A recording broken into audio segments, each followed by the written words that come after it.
Good morning, traders. Vindy here with FuturestraderElite. Get ready to rumble on the last day of the week. See if we can lock in, find some nice trades. Morning, Remod, Leroy.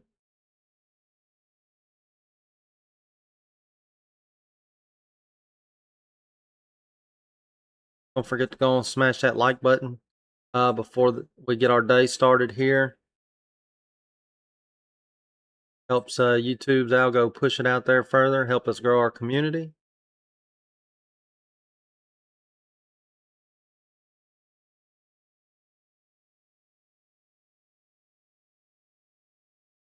Morning, Phipps.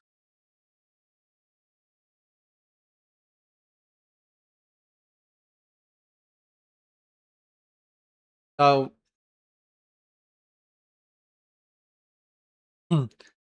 last night on the Tokyo session, I ended. I ended because Tokyo session wasn't looking that great. We was on for like I think an hour and a half or better. But I had some orders set down here from at this golden pivot at 773 to about 778 or something. I had 3 minis down there. Well, guess what? I get up this morning here in pre-market and look where price came right down, tagged through there. So I got this bounce right here, this first green candle here, out of that zone after it was chopping around. So I took 2 out of the zone that I was trying to play in Tokyo last night, and I caught this whole green candle. I didn't scale out there, but I locked in about 2K, right at 2K, across 5 accounts. I was copying 5, caught that. So and then I've already locked in some more, and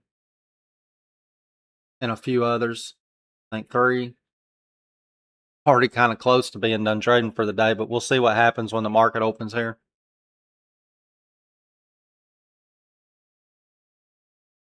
We also had a high time frame trend line, 15-minute and 1 hour and whatnot, was going through that 775 area with that golden pivot, which added confluence there.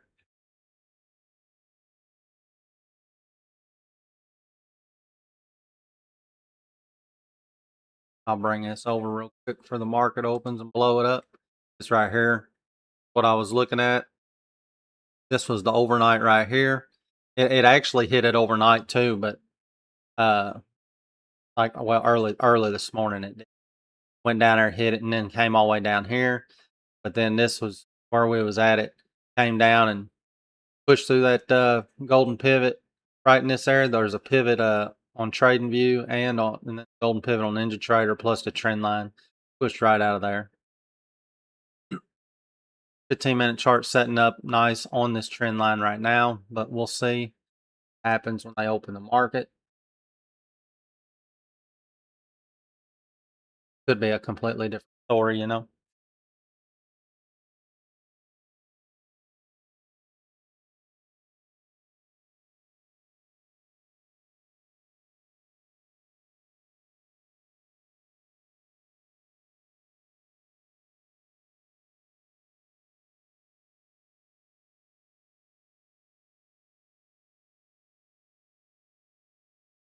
I appreciate it, Leroy. Appreciate it.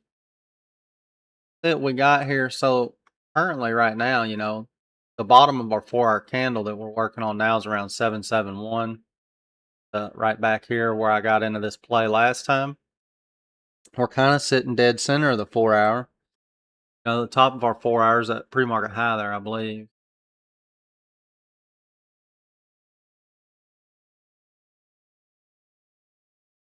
So our range right now is from 771 to about 887, so just over 100 something points.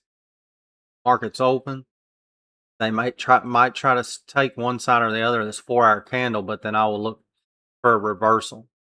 Now, if they take the pre-market low, I'm gonna be looking for them to reverse somewhere, take out the high or vice versa. Take out the high, then go for the low. Got to remember it is Friday. They might decide they want to drain this off. You never know.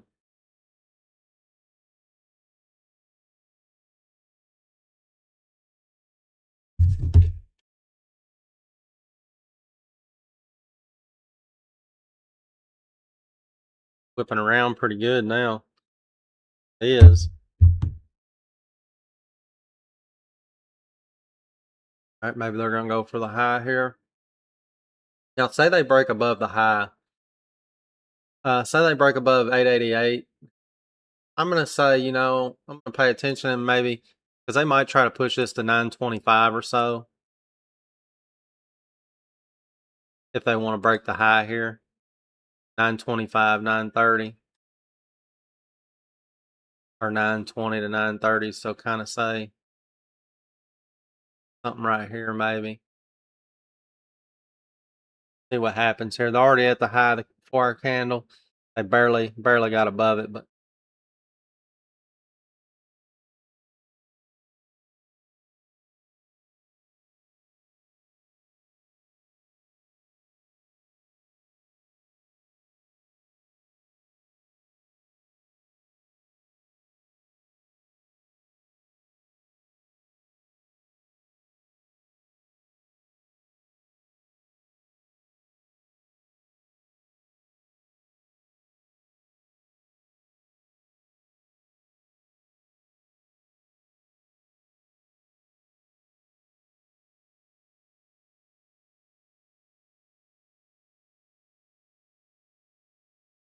fast.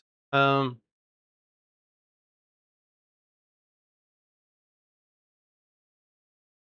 really act like they're bullish here, like they're going to push it on up.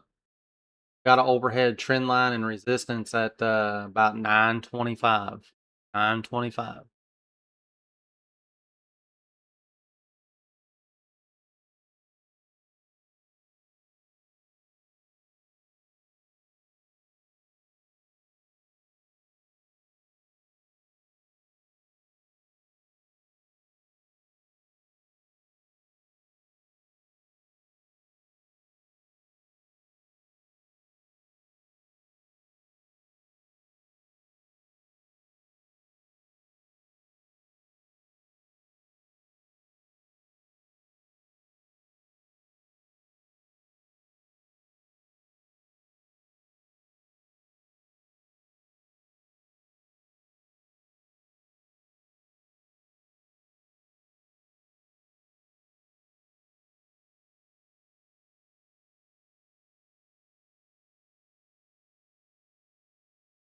I better wait, not front load up there like that.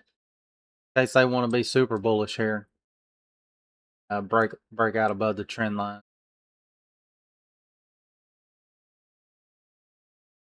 They could break and try to push. I'd say awesome 950. Got that overnight highs 965. So yeah, I better be careful myself here.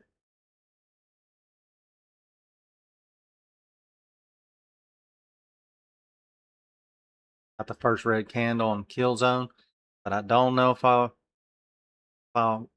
trust that. Nice bullish run here.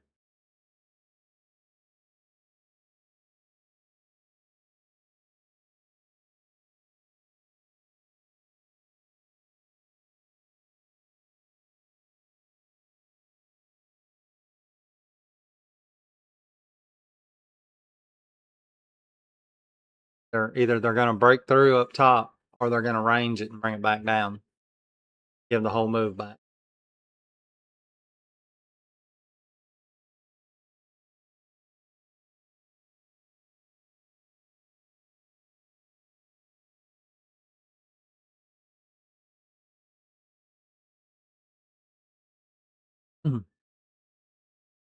I don't know, Phipps. What happened? What'd you trade?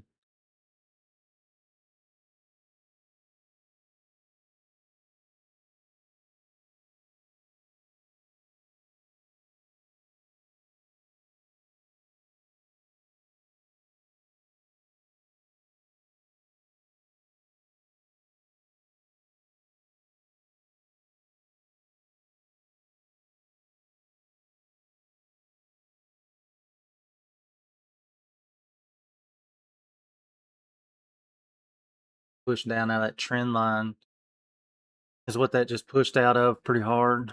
925, 926.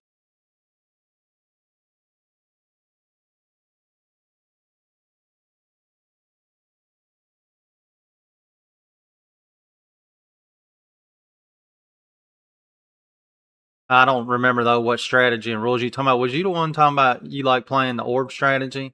It didn't seem to be working. The 15-minute orb.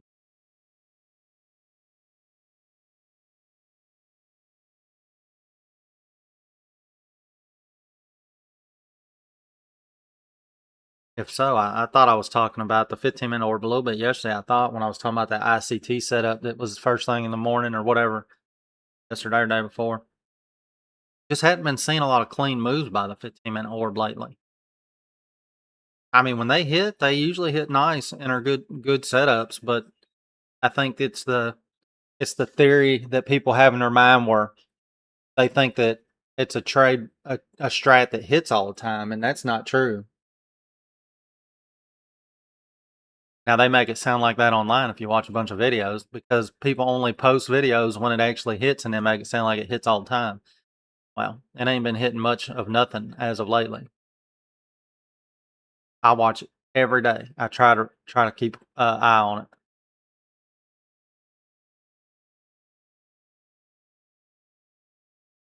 I wouldn't start thinking that way, Phipps.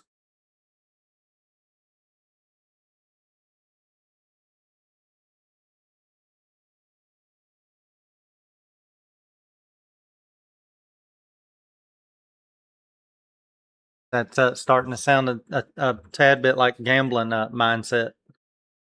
Start talking about if I guess I win.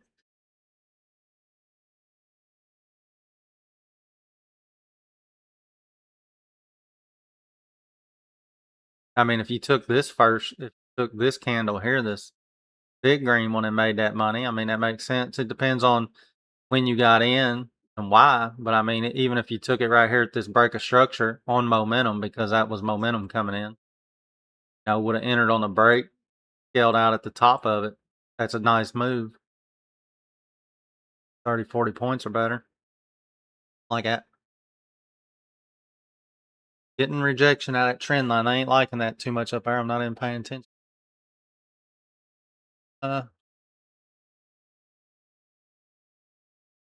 But they could hold it.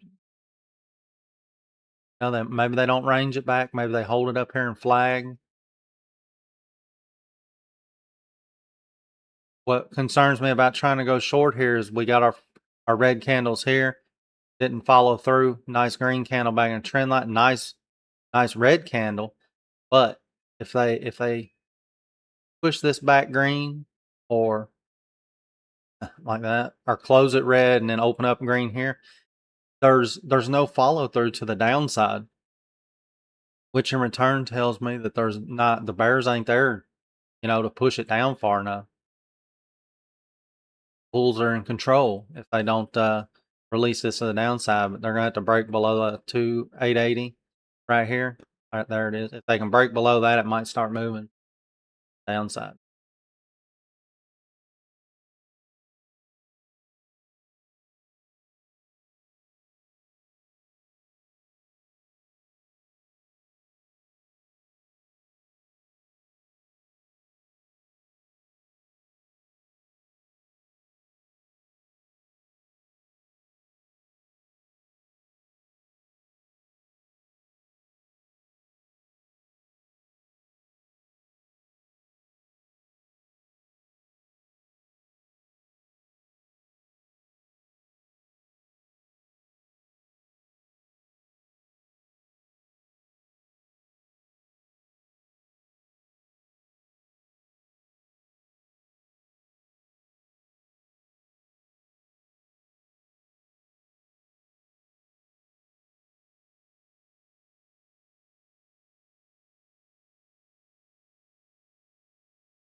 Bigger question here is going to be: they're coming to 800 more than likely. Can they bounce at 800?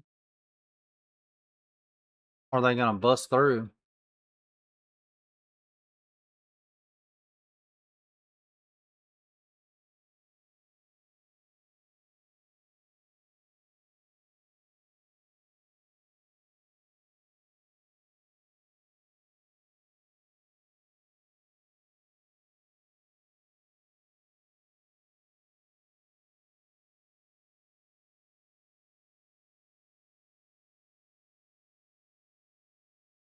Ugly.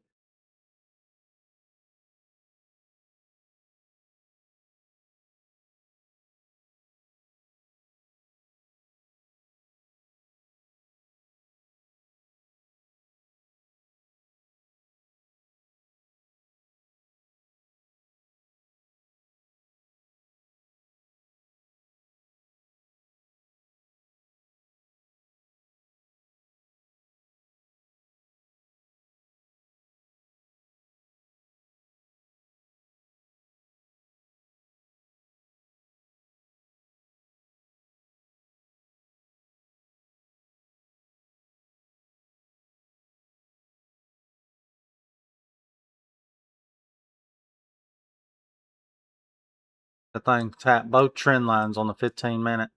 It tapped the overhead trend line and pushed back inside, and it just tapped the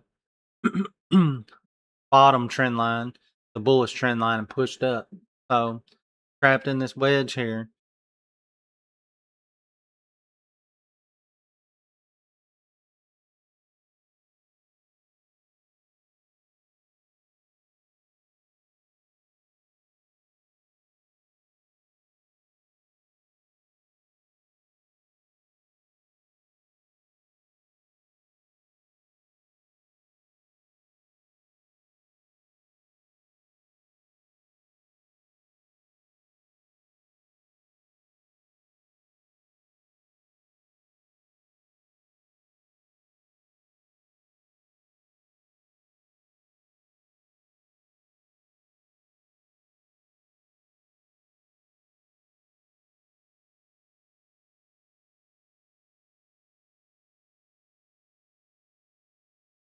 Came all the way down and tapped the orb low, bottom trend line 7-9, about 140, 50 points inside the orb. Ain't locked in just yet, but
man, I should have left my order. That makes me so angry. Whatever. I got my little scalp.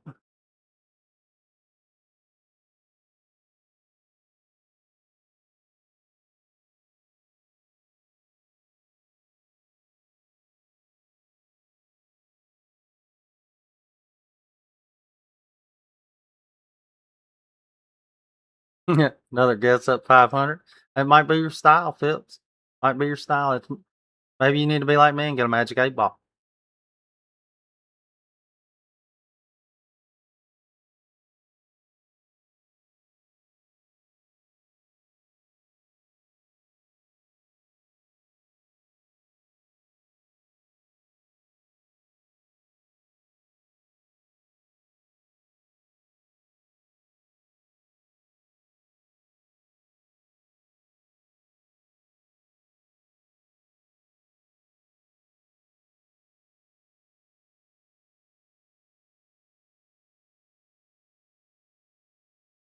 Man, I think I'm done trading for today. Scalp that open for $12.95. Excuse me, I can't. I forgot to throw something. Copy trading across 4 accounts right here. Scalping.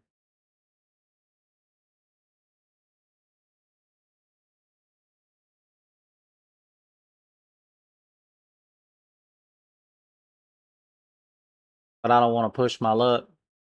You know what I mean? Between pre-market and the open. This is where I'm standing right now on P&L.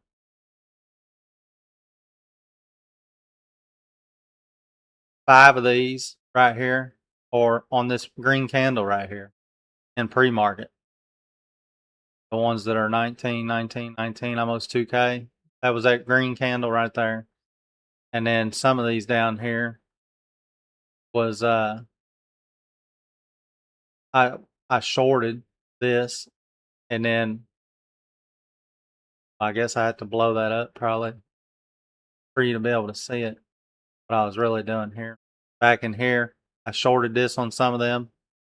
I let this do this, and then I caught this little thing right here, this green thing, and then turned around and shorted there and shorted some of this. And then I stopped until the market opened.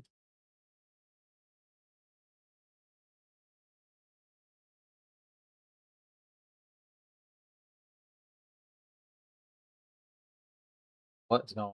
Something in my throat, it seems like.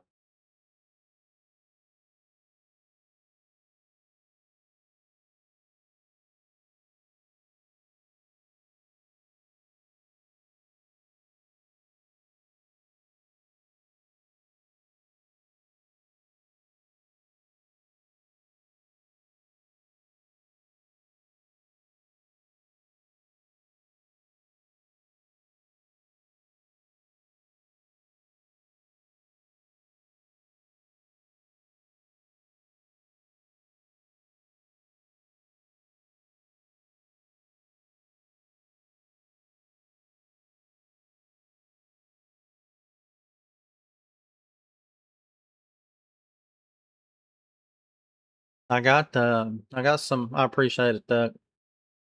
Appreciate it, guys. I got a um more I can rotate into, but I don't want to push my luck here on Friday.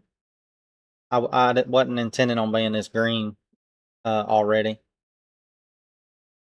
so I really am probably needing to lock out. That way I can go into the weekend happy and not wreck my day.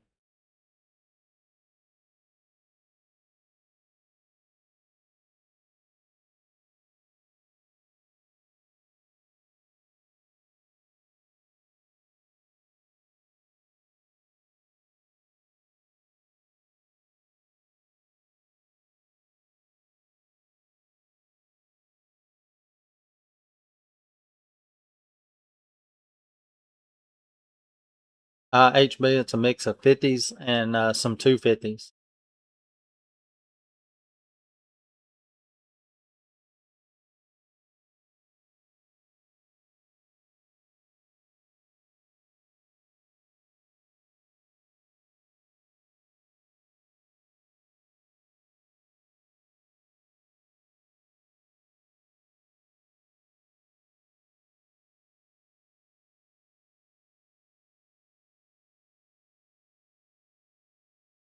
I have some 25Ks I can trade, and I also need to trade some of these fundeds. Those were all evals, right?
I'd say we're intraday bullish. I'm kind of neutral. I'm not going to say that the market's bullish. I mean, looks good right now, especially because of this run that it did, but it's not that extravagant of a run. I mean, I really think about getting maybe the market be bullish. For me, it's gonna have to be over 30K. It's gonna have to be over about 30,100 for me to be like, okay, now maybe they're gonna try to do something here. But still, I mean, they've got a higher time frame is just bearish as all get out. They got to break a lot of levels, you know.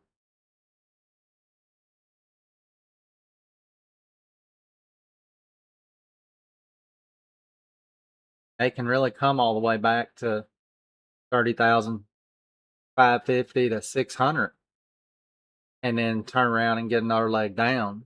You know,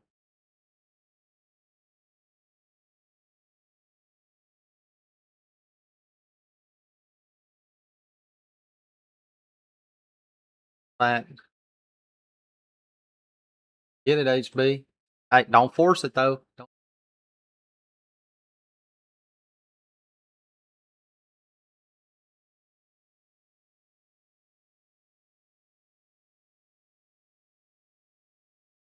oh, did you get hit by the death candle there?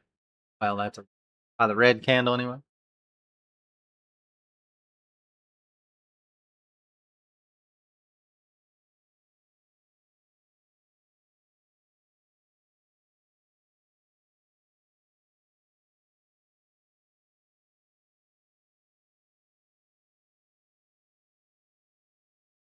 So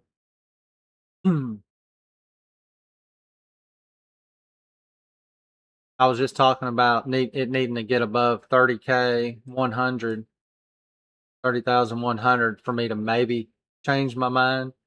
So on the downtrend, the 61.8 fib is at 30,104 for a pullback into. So they could come back up into that area.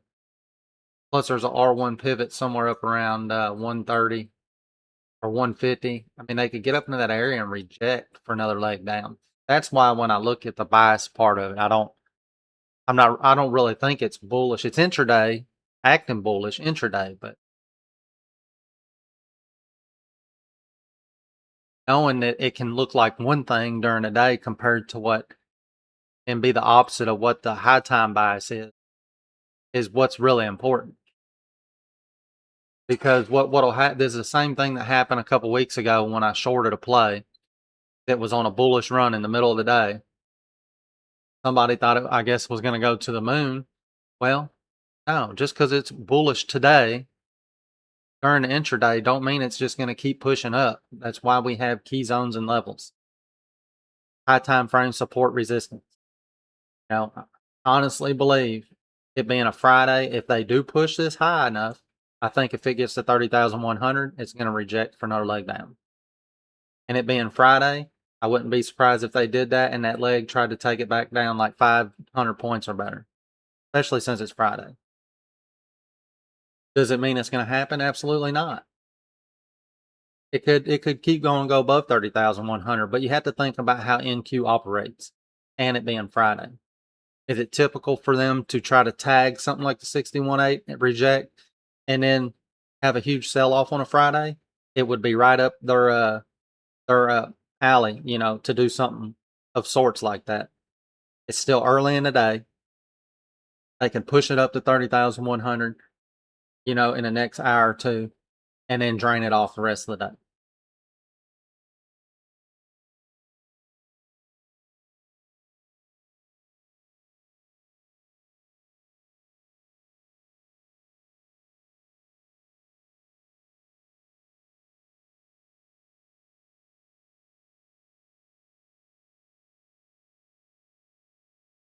Yeah, it was like 990, 992, something like that. Yeah.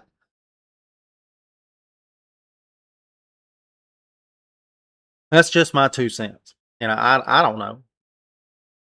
but the way that it moves, and I'm not predicting anything. I'm just going by structure and what I'm used to reading on NQ. It's the only instrument that I watch. You know, I spend all my time tearing this chart down and breaking it down. I don't tear ES down. I don't tear gold down like this. Nothing. I might look at something, but I don't tear into the chart because I don't really trade them like I trade NQ and MN.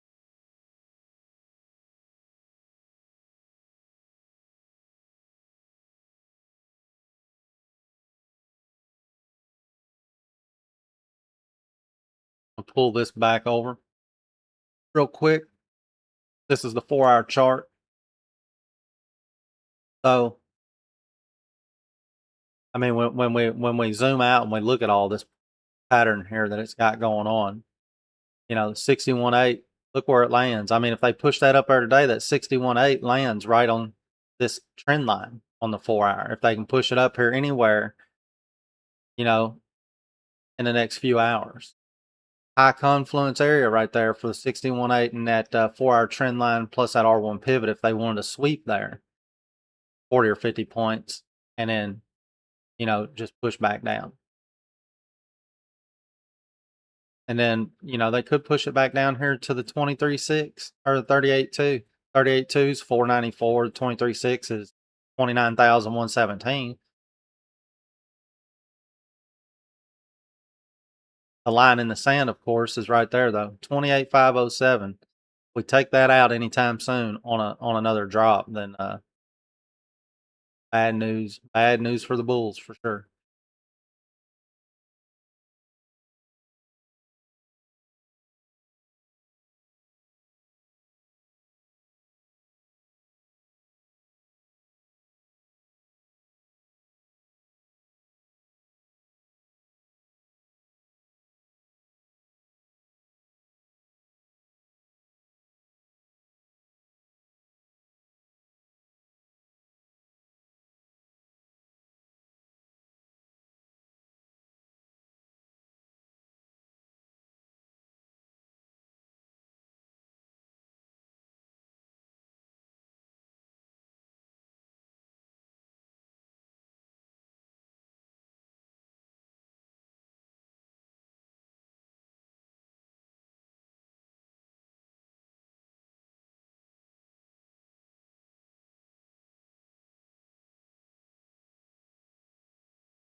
Yeah, it could stay in range, Phipps. I mean, who knows?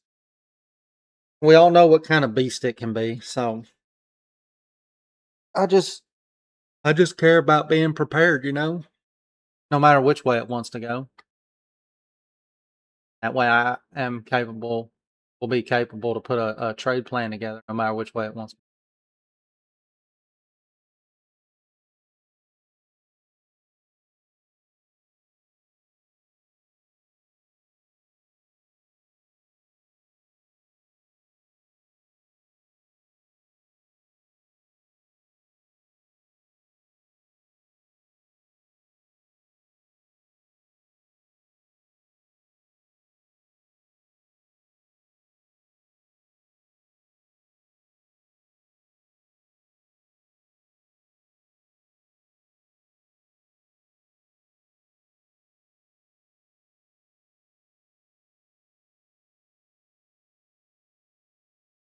Trying to be pretty bullish though, like I say right now.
How's everybody else doing today? Y'all locking in that green?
Be yellow. Hmm. Remod got some base hits. Leroy's green, so them base hits compound. Remod. Hmm.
Gonna try to roll this over up here.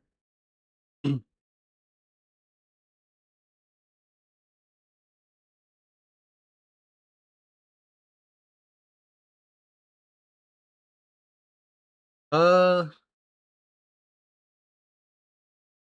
we'll probably keep doing probably the Tokyo session. Asia or Tokyo. I don't know if I'll be getting on what time. Probably one or the other though. Yeah, we'll be doing probably at least twice a week, sometimes three, is what we've been trying to push out, I think.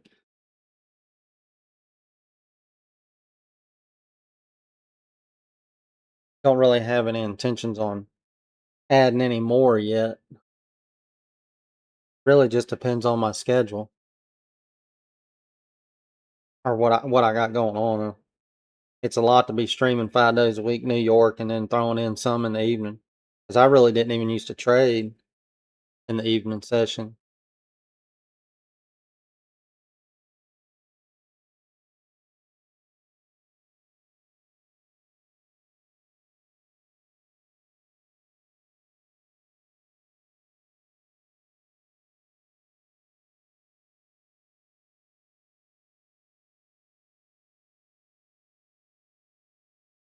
And a lot boils down to traffic. I mean, if I had a lot more traffic in Asia, then I would maybe think about it.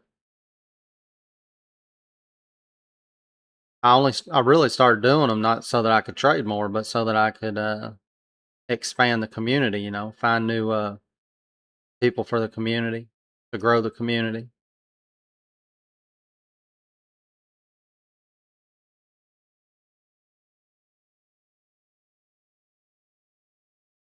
And I'm sure, it's summertime right now, but when the kids get back in school, I'm probably going to have to switch up my schedule some more because I'll have a lot more going on with them.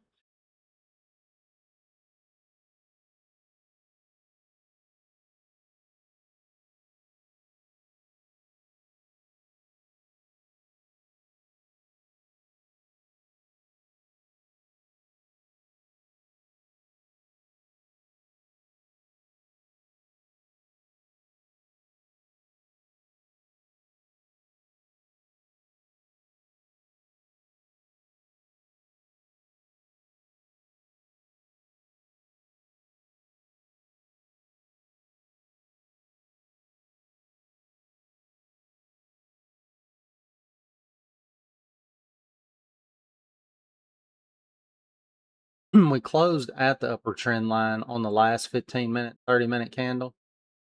Current one, of course, is that was back in this area somewhere about 923. So down in here somewhere at the bottom of this box was where the 15 and 30 closed on the trend line, and now they're both pushing above.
Tight up here in this chop zone, ain't they?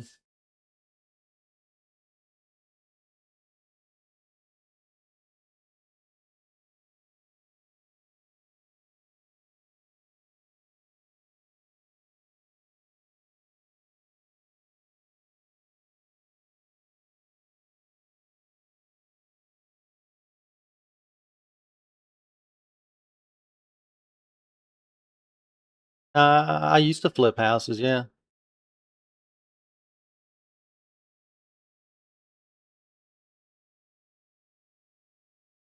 But the market got about the time I went full time trading was because the housing market was stupid, and you couldn't find anything to flip. They wanted double the price just to buy a piece of junk house that needed a bunch of money put into it. But I didn't always flip. I mean, I ran a construction company for almost 20 years.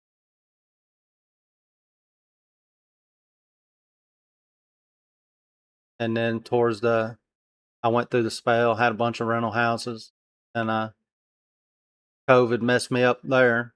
So I ended up getting rid of all them. And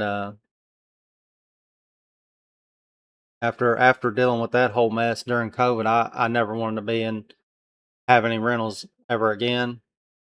And then that's when I kind of started flipping, because I took a bunch of those that I already had, and flipped those first, and went out and found some properties to buy to flip.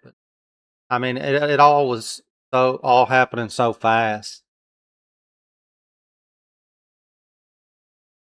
I just threw my hands up. I was like done with it. I said, I'm burnt out. I might as well just start trading full time.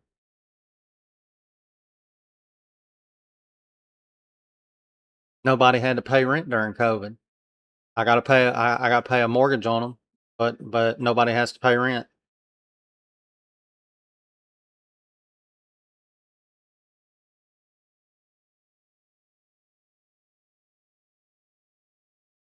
And trust me, I am an a-hole.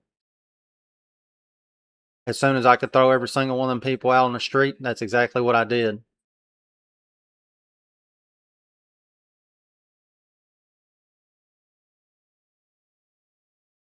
Because I tried to work with them. I don't know who all remembers, but the government tried to put something in place where they would help people pay their rent, but there was a bunch of paperwork involved that I had to fill out and the renter had to fill out, and all the renters declined to fill it out, so I couldn't get paid. Well, unless you was in that world, you probably don't know this, but there was these periods of time, like for 3 or 4 weeks at a time, where they would lift these sanction things and you'd be able to get tenants out of your houses.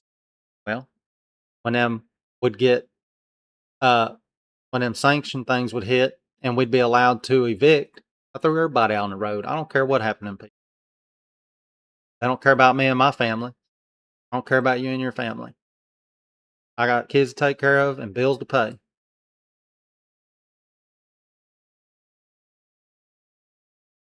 It might sound kind of harsh by me, but tell you living in my shoes and seeing what I was dealing with, not doing it.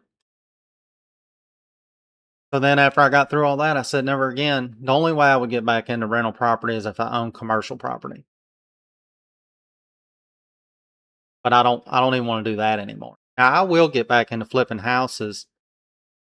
Uh oh yeah, about all kinds of homeowners were getting screwed, Phipps. I mean, it was horrible. There was so much money being lost during that whole ordeal. But I don't really want to remodel for other people or flip anything for somebody else. But I I had talked about this one day on the stream a little while back. I thought about if I could find some flips for a decent price or something, I'd probably get back into it and do them during the day and then just stream and trade at night. Because I enjoy it, and I don't have to trade as much as I'm trading. I don't have to trade New York session, stream and all that. I can be building the nest egg doing that during the day. And then, I mean, the market's all the time open, so why not just stream at night and keep building this egg with something else? But I don't know if I ever do it. The market still ain't quite where I want it.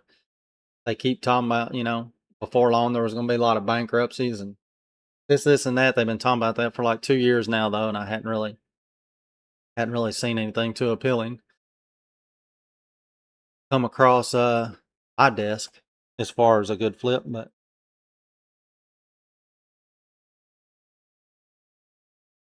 yeah, I can't do it. A lot of things were changing. When COVID hit and people got to stay home all the time, and there's all this social media and AI out here, you know, people all of a sudden, I was just talking to my wife about this other day. I said, I seen all this coming when I was still doing it. That's why I was working my way out, trying to anyway, because you anymore somebody hires a contractor to do something for them and they don't know nothing about it. That's why they hire somebody. So then they take pictures and put them online and want to get a bunch of dummies' opinions on like Facebook. They want to get all these dumb people's opinions about it that don't know anything about contracting. And then next thing you know, they're firing a contractor because somebody in there done said something that they don't even know what they're talking about. And just on and on and on. Because if you're a contractor and you're good at your job, you're educating yourself every day. Just like if you're going to be a good trader, you're learning stuff every day. As a contractor, you have to keep up with the new things going on, the new products coming out. What's available to the homeowners. What's good, what's bad. I used to bring products home and test them in my shop every week before I would even use it on somebody's house. Because if I wasn't sure about the product, it was my name on the job, nobody else's. And you can do 1,000 good jobs. You do one bad job, you're done. You are done. 10,000 good jobs don't mean anything once you do one bad job. Nobody talks about the good. They only want to run people in the dirt. That's all people ever want to do. Most people ain't good about supporting other people. And that's probably why it's hard to talk to people that don't know anything about trading. Most people just look at it like it's gambling. It ain't nothing but a casino. You can't make it in the market. You can't do this, you can't do that. They're always negative. People don't like to see other people succeed. And that's why we trying to build these communities like this in the FT community where people support each other, because you sure can't really find it out there in the real world. in your everyday life anyway. Most people can't. I don't talk to nobody about trading. I don't really talk to many people about contracting around here either because most people don't have no common sense.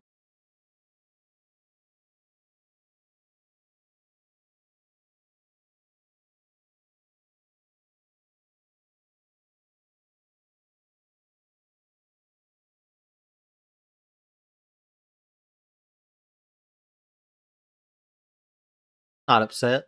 I'm just spitting real stuff, HB. I mean, it's real life. I'm not upset about none of it, but I was just explaining why I got away from it. Ain't nothing gonna make me upset. I'm a happy person every day. Takes a lot to make me mad. A lot.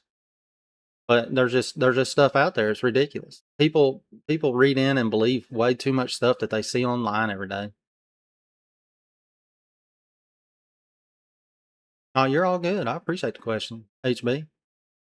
It's a big part of where I am today. You know, contract and all that. But like Phipps, I can't do it anymore, and it might be even hard for me to do it for myself. I don't have the body that I had back then.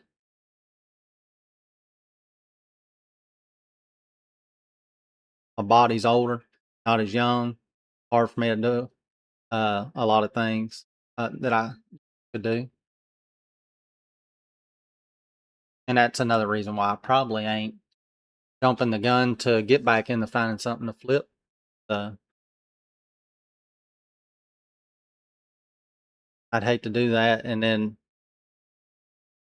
be midway through the job and something happened to myself, or then be like, man, it's too much for me to do anymore. I don't want to put myself into some kind of situation like that. So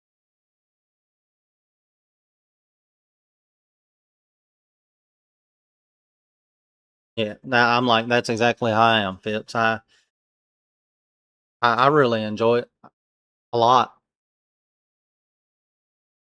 Something about that gratification of taking something that's a mess and turning it into something spectacular.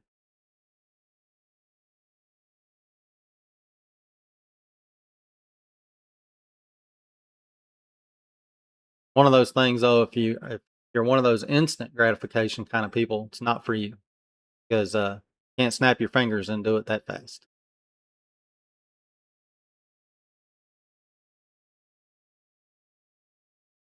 For the bigger part, probably the last 10 years or so that I was doing it for other people, mainly all I did was bathrooms and kitchens more than anything else. You know, during the nicer months of the year, sometimes depending, I would take on decks and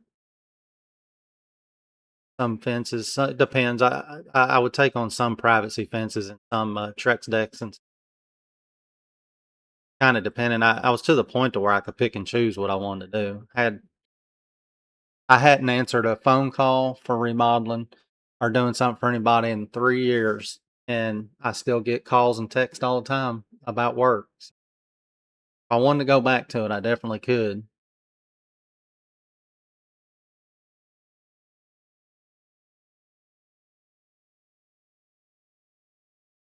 but no, I don't want to do it for other people. Nope, not happening.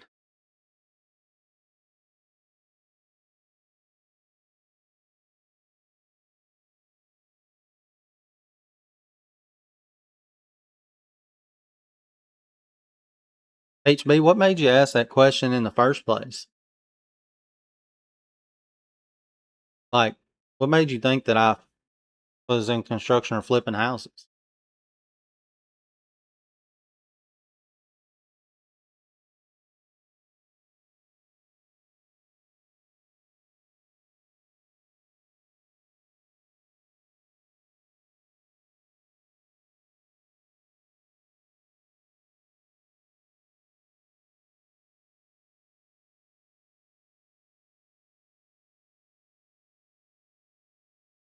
Oh, okay. I didn't know if you. I got you.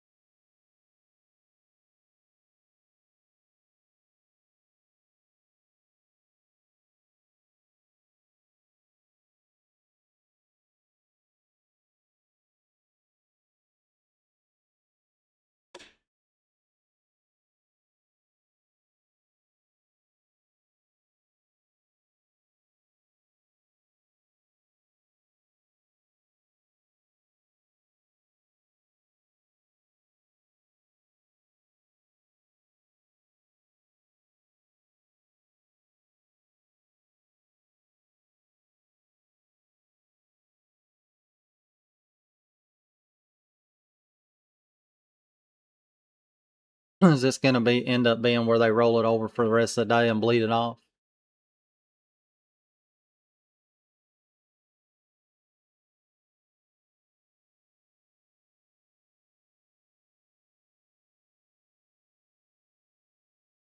Dang, earth swing.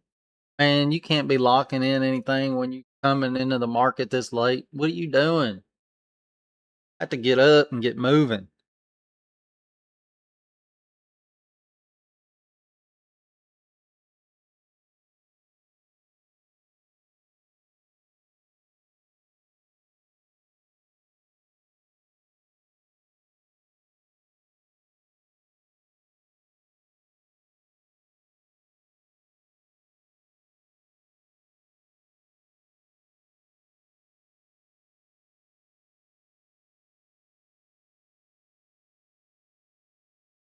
Yeah, HB, that you know, I imagine it, I don't even really know how anybody enjoys working corporate or a W-2 first place working for someone else. But that's just coming from, I mean, I was self-employed from a very young age. And now before I worked for some great people. I worked for a great company out of Arkansas, traveling all the time, and that's something that I could have seen myself doing.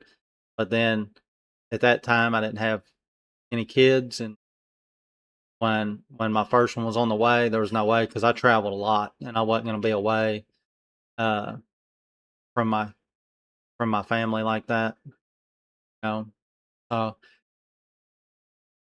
nothing worse than holding a job for a long time and not really enjoying it. You always want to love what you do. Makes your entire life more enjoyable.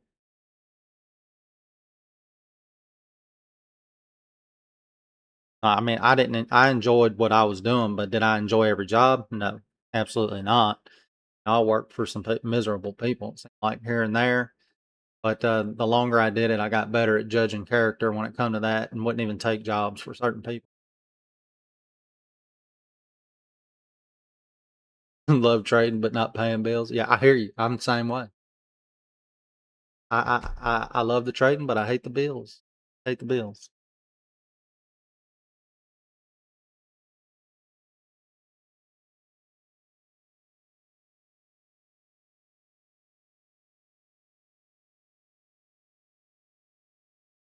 Why you don't trade on Fridays, really? Well, I did all my trading pre-market and into the open of the market. I probably won't take another trade today either. I don't think.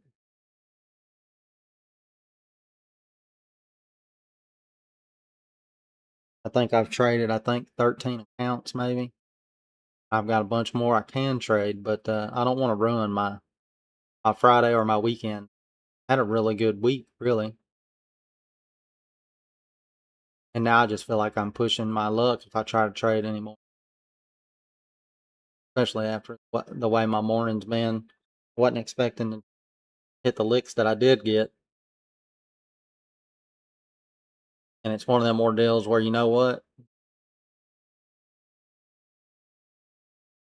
just because it feels like I might be on a streak, don't mean I should keep going. It means I should probably step away, take the weekend, come back fresh.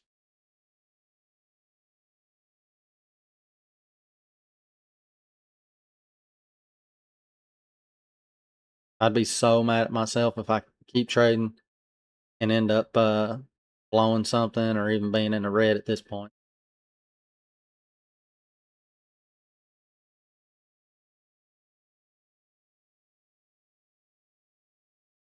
So Phipps, so you say you're taking a new job on Monday. What you was in working in construction all them years? What are you doing now? Working in sales for something on in that type of industry?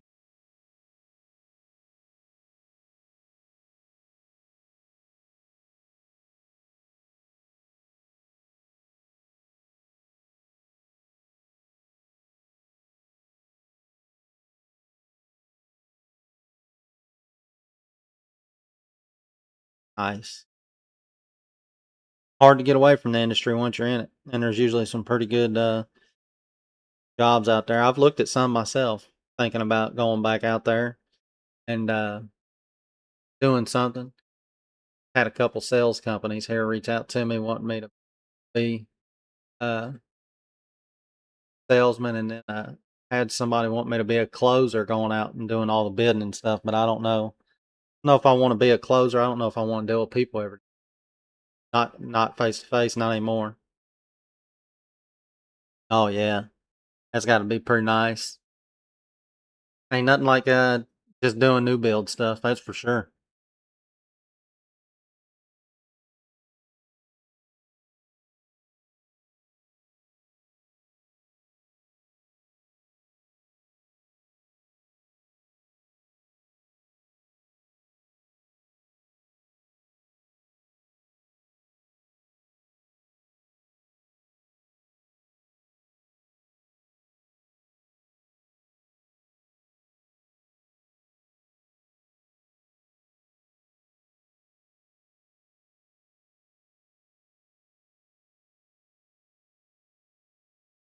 Exactly. That's what I would like about it. Is that what you're going to be doing when you moved it? Didn't you say you was moving to Arkansas?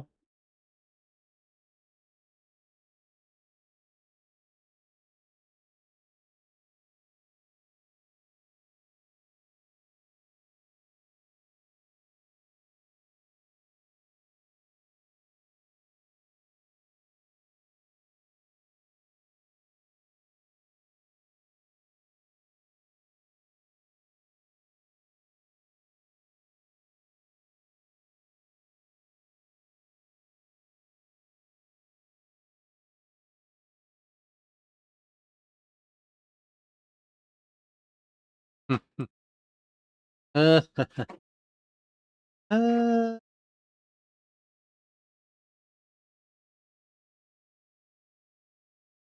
man, gotta love that Friday manipulation.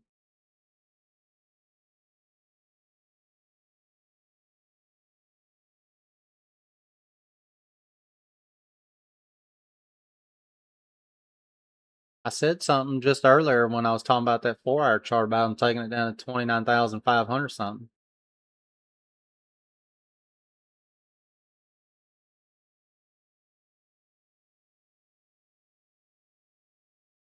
Nice job, HB. I don't know how much I trust it. I'm telling you,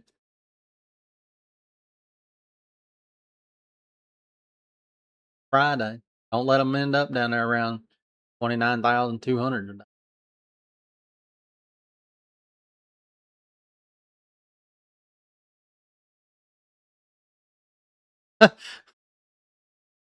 Oh my gosh.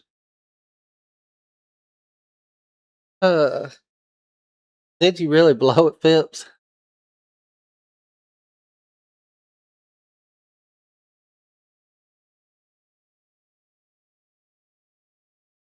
You ain't done trading. I don't believe that.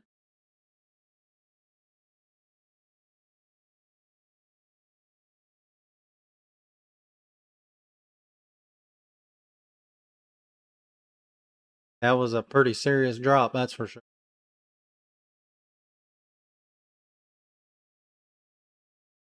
That really was not really manipulation so much as that was probably some kind of news or something right there.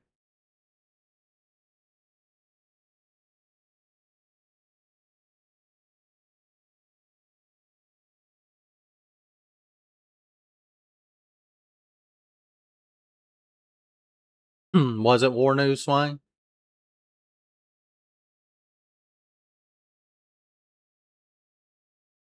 I thought it had been over. I thought we had been bombing them left and right from things I was reading.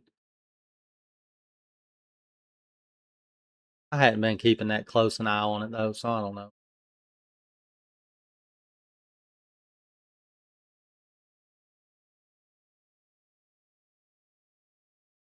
Well, hopped up pretty good from tapping that low. Well, Phipps, I hate to hear that. I hope you're just kidding, but if I hate to hear that.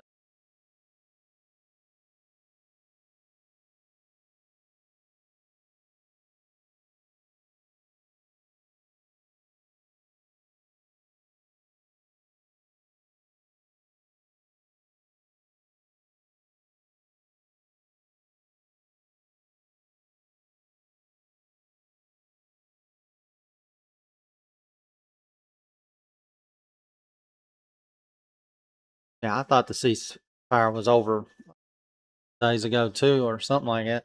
But like I said, I don't keep up with none of it enough.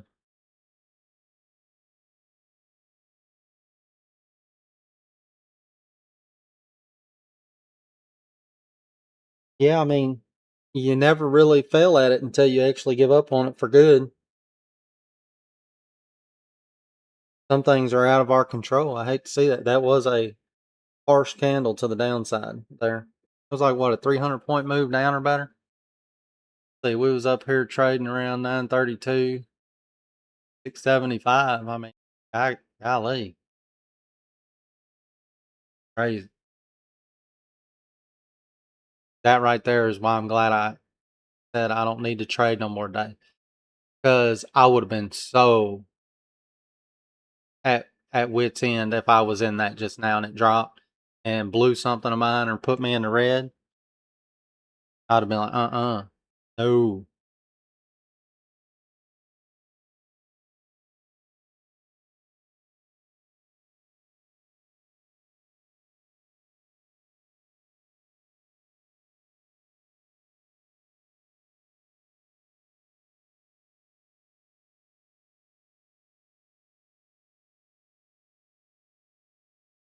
Crazy, gonna do that. And what? Walk it straight back up?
Yeah, I mean, they try not to leave any imbalance on the chart usually, but depending on what's going on, I mean, there can be imbalances left everywhere for quite a while.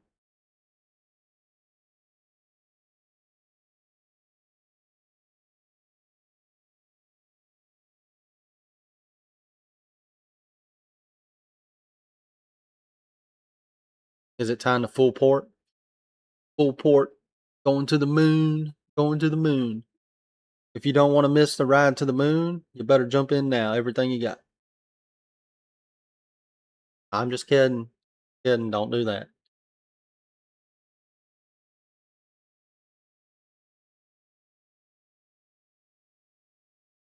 Yeah, that kind of move like that kind of invalidates a whole lot of things on the chart, blowing through levels and stuff. And I mean, it makes it hard to trust anything on a day when they make a move like that.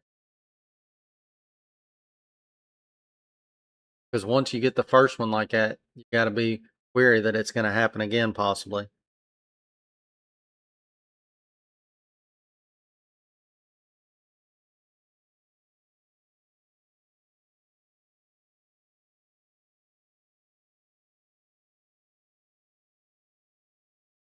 Had something come across kind of news.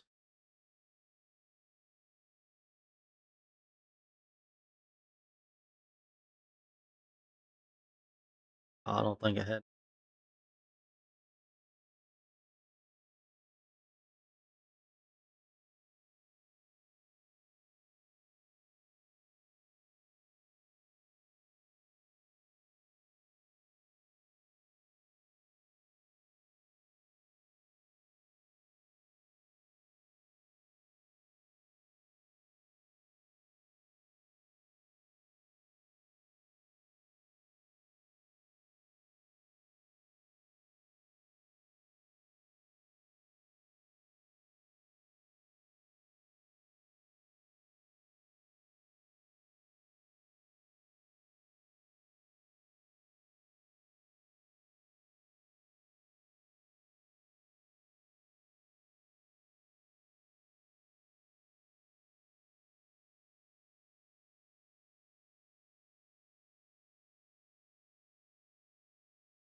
Yeah, yeah. I hear you, Swain. That's that's why, I try to make sure that there's nothing going on. Uh, I try to make sure there's nothing going on in our chat during the stream or something that's got anything to do with politics or religion, because those are the two most argumentative things out there. And we're here to trade. I ain't here to argue with nobody about their opinions on what something is in this world. I care less. We're all here for the same reason, to trade the markets. And you know what I mean by what I'm trying to say. I mean, it gets ridiculous. I've been in streams, people be arguing in the chat. Like, I just need to calm down. Golly.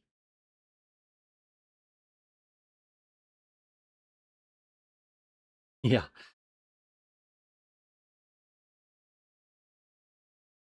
Making millions.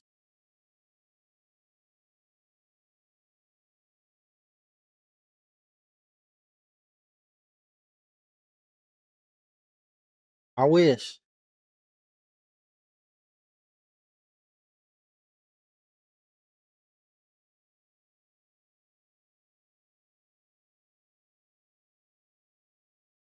Yeah, I'm gonna say there was a whole lot of blowed accounts on that drop.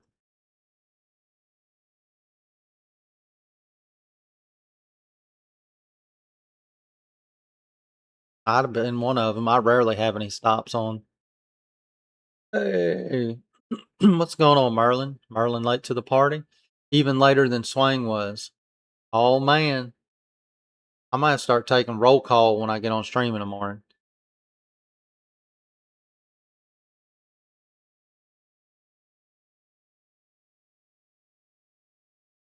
Yeah, right? That's what I was thinking. Get in here, Merlin. Teach us something.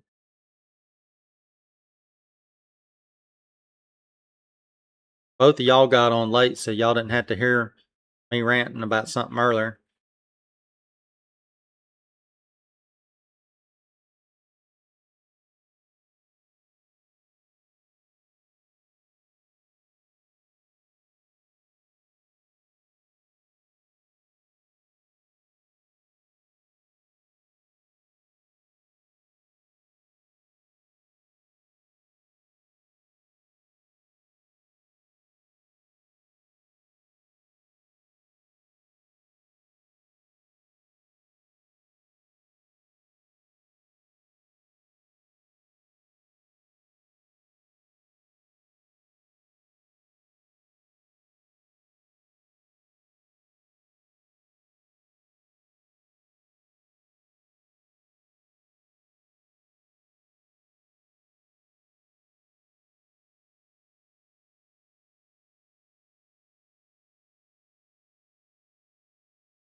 Yeah, don't forget to smash that like button. Hey, you know what? Even if you don't like the stream, just smash the like button anyway. It don't take but a second. You don't actually have to like it. You could just still hit the button, you know? Helps other traders find us.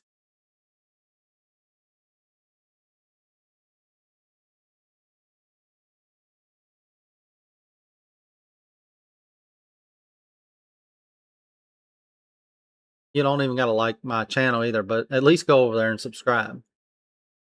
Could always use another sub.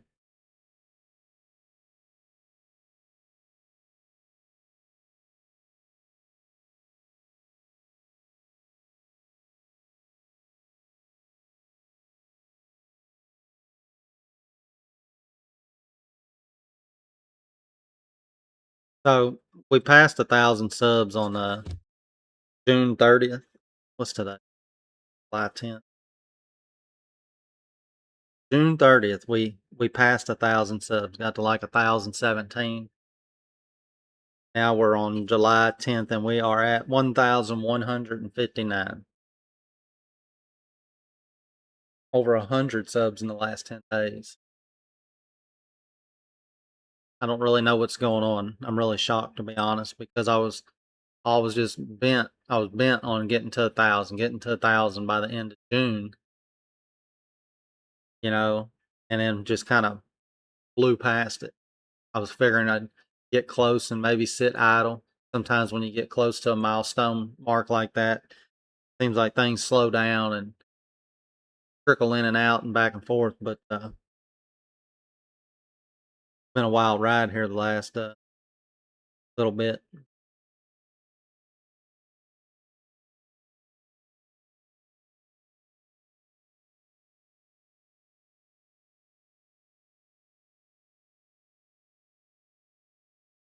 Hey, if we have any new people today with us on the stream, let us know in chat. That way we can welcome you to the community.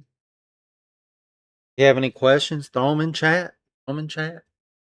I'm not doing much trading. I'm just kind of going over the charts. I see Remod said took 3 micros at 745 on the suck up of that candle. He must be talking about this candle here on that big drop. I mean, as soon as it crossed above the 60-minute 50, he said, I'm going to take some long here. And I'm guessing you're still in them. Up like $600 or close to it. If you are, yep. Keep tight risk management. You know? Make sure you lock it down.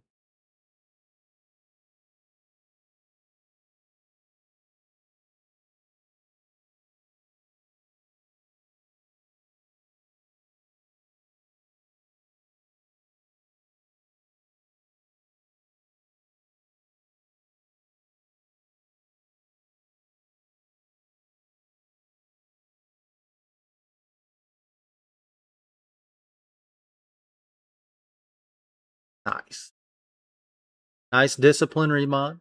Following structure with stop, Remod said. How you do it. I hope you get the push, man. I hope you get the push back to 30K and hold them. Lock it down. Lock it down.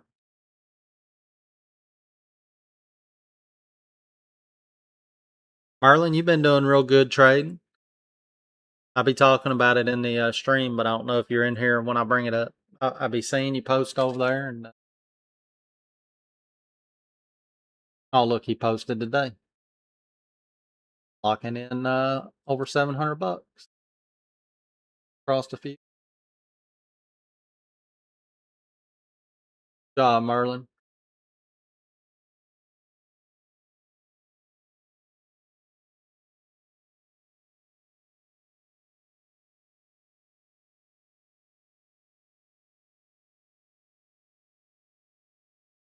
If you're talking to me, Swain, those are all evals. It's a mix of 50Ks and 250s. 250s I got the other day from Apex.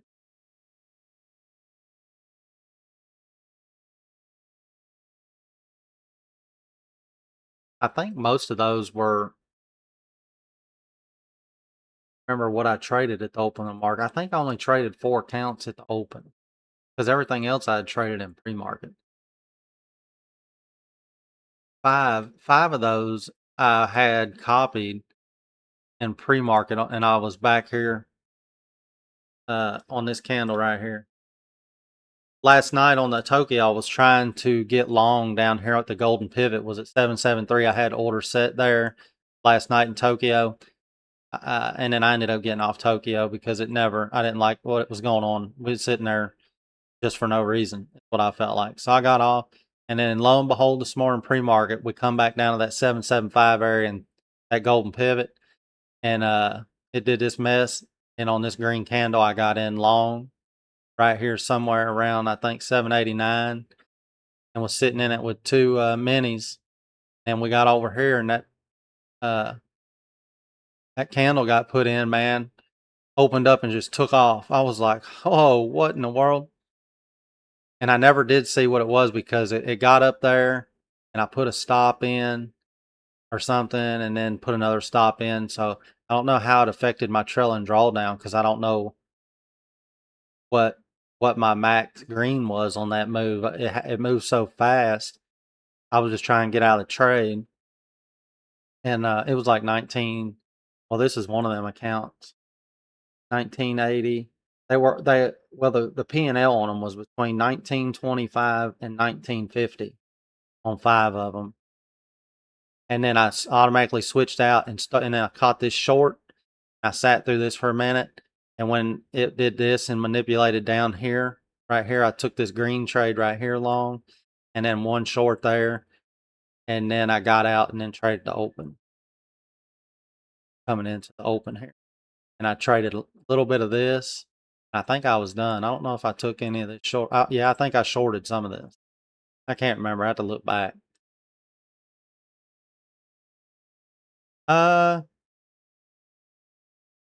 I don't know. I hadn't seen any Merlin anywhere that I've been, because I was on a bunch of different prop firms yesterday, just looking around at what everybody had going on and stuff, and I didn't. I hadn't seen any.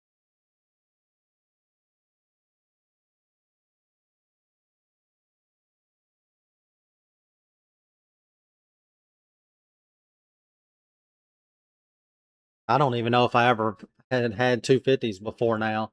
If I ever did, I must have bought them maybe at Apex last year sometime. I can't remember. I don't think I ever got anything over a 1. I can't remember. Pretty sure I never did it.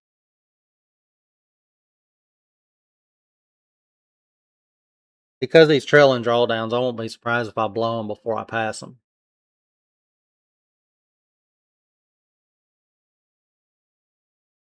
I blew 2 of these Apex evals during the week this week. I think what, in a Tokyo session, I think it was, or the next day. And when I blew them both, they were in the green, like $2,000 when they blew because of the intraday drawdown. I had them way up there,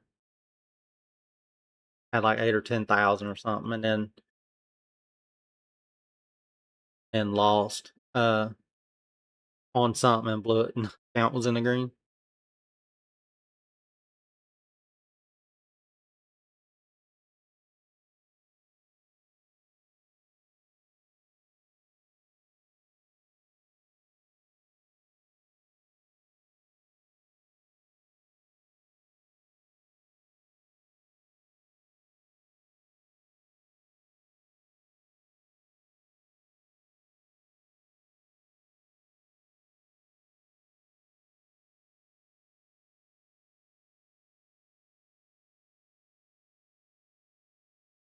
Well,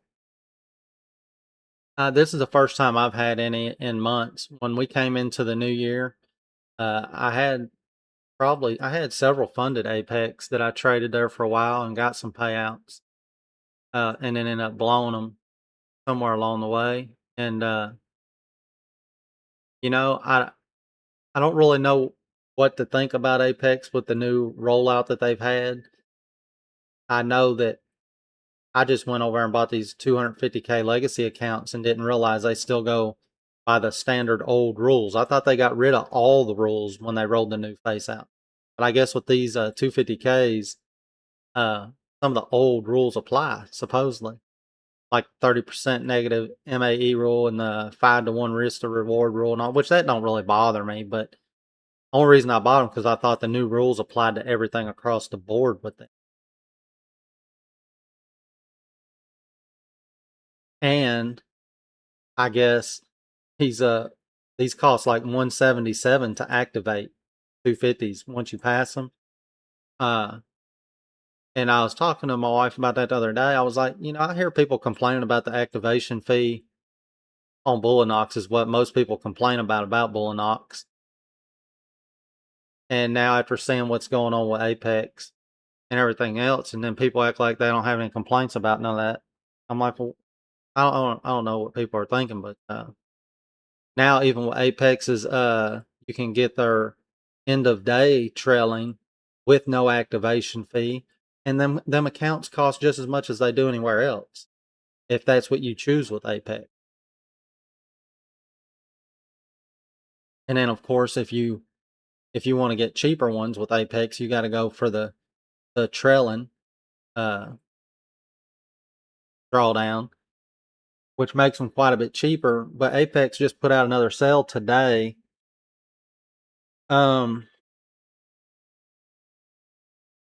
So today Apex put out through I think July 21st, every intraday paid activation fee is $59 for a limited time. On any account size intraday from 25K to 150K. That don't go for these 250Ks that I got. So for 25K to 150K, intraday drawdown accounts, the paid activation fee will be $59. And then you'll save 90% on the evals.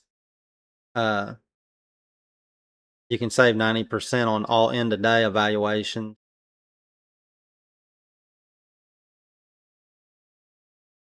You get 90% off about everything that they're offering out there, I guess. The only difference is you don't get to pay $59 for the 250K. The 250K is a legacy 250K account, which I guess is tied to all the old stuff. I should have read them rules before I ever bought them, but I just assumed that they didn't throw it out there right in front of my face. I think they should do. I shouldn't have to go digging. Yeah, it is confusing with Apex. That was another reason I was staying away from them. But with the new front that they rolled out, you can they do have a no activation accounts that you can do. That's what I'm saying. You can get end of day drawdown, no activation, but they cost more money. So like I think you can get like a 50K intraday trailing drawdown for like a 50K. I think at 90% off is around $25, I think, for an intraday 50K. But if you want to get the 50K end of day drawdown with no activation fee, I think it's around 109, I think. So then you're paying pretty close to what you're paying anywhere else with a no activation fee. Most of these props are pretty close, in my opinion, as far as if you're paying less up front and then have to pay activation fee, or if you're paying for it all up front. What all them costs really boil down to me, is are you good enough to pay for an eval with no activation fee and pass it the first time? And the only person that's going to determine that is the person paying for it. If you don't think you're going to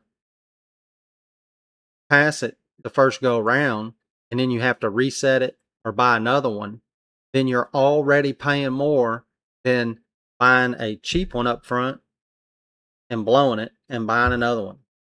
And then just worrying about the cost on the back end if you got to activate it.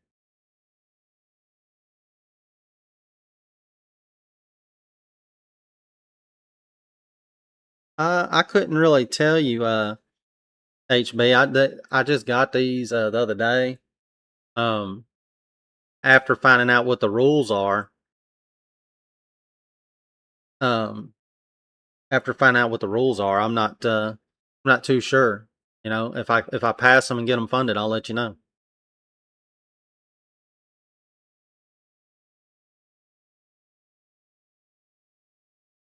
And see, Apex extended that sale to the 21st. Now I just got one from Bullinox saying they extended theirs till the 21st.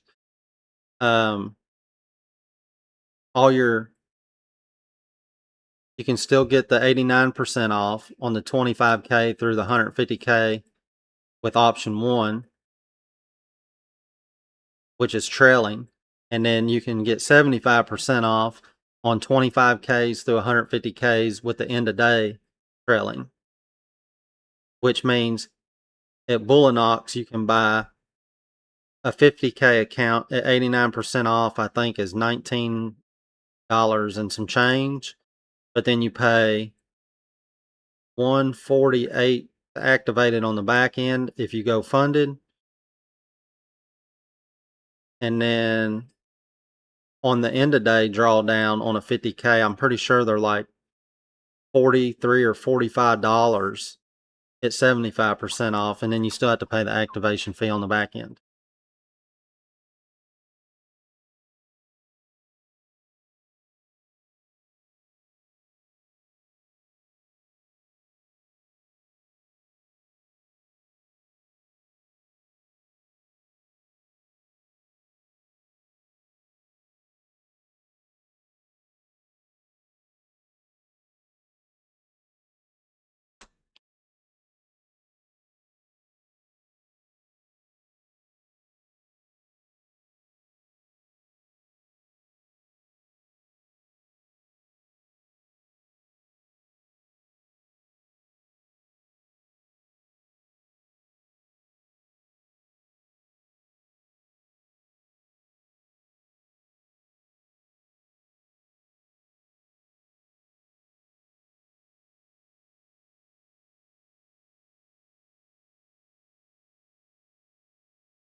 Yep.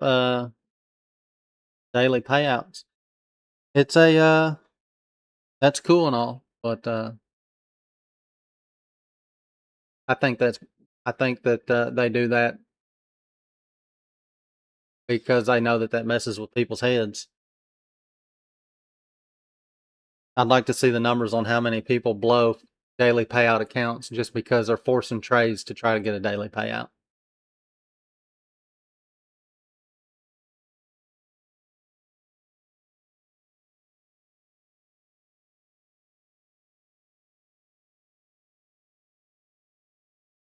Bad enough all the psychological stuff we got to try to deal with as traders.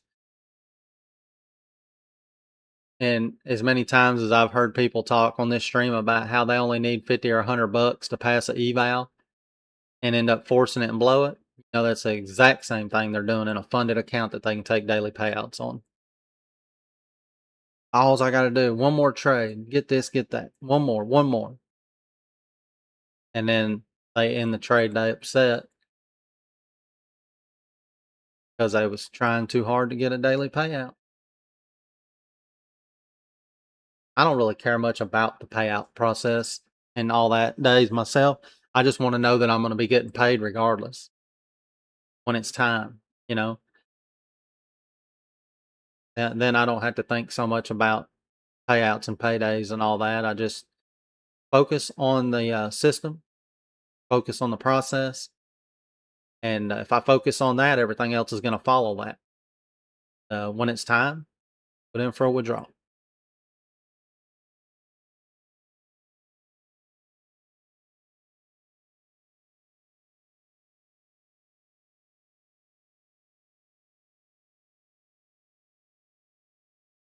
I think I might have skipped something there.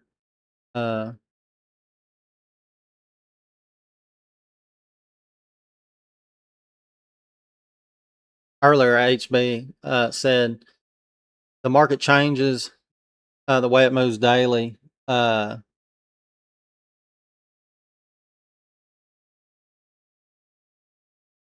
Says the way it moves daily, which usually messes with my trading, like from slow to fast, and sometimes I add too much, and because it did not move much, then sudden moves catches me out. Any advice on dealing with that? Okay. So where you say it usually messes with your trading, like from slow to fast, and sometimes you add too much, and because it did not move much, then a sudden move will catch you out. Yes, quit adding too much. If you're say when you say add too much, are you talking about you're in a trade and um, add to your position why it's not really doing anything? Because if your dollar cost averaging in and you're stuck somewhere, then you need to only add to your positions if a trade moves against your trade plan and part of your trade plan is to let it test a different level before you were to add to it or cut your trade, you need to do it that way. From the way that's read, it looks kind of like you're saying you just was adding to your position where it was because it was moving slow, and then you got a sudden move the opposite direction, and you was in too heavy.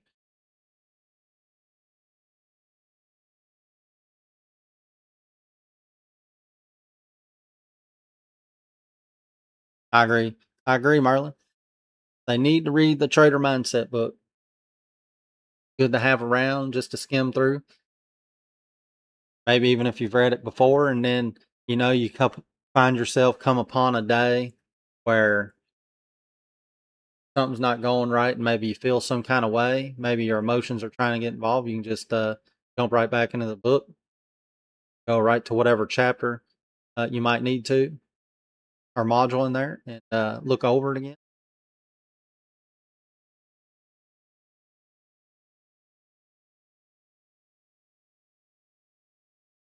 So, Wang, on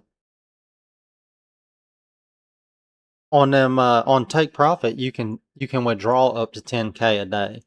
Now, I've heard a lot of different stories about when you get sent to live. Like Cole, we got Cole. He's not in the stream right now. He's gone working, doing his he's a guide, like a river guide or something. And then he got put straight to live as soon as he took his first payout. It was a little payout on take profit. When he took his first payout, they moved him to live.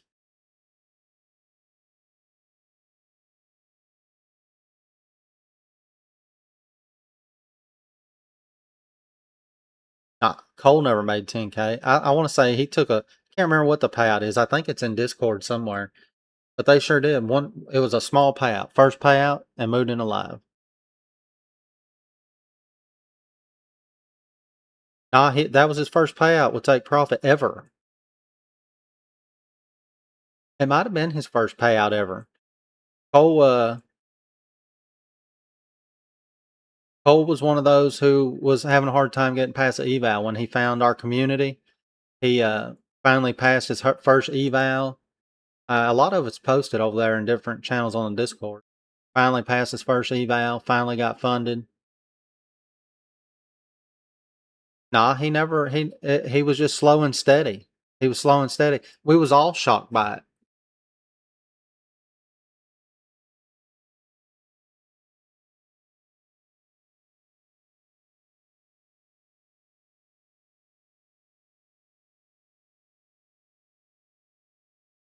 If I can find it.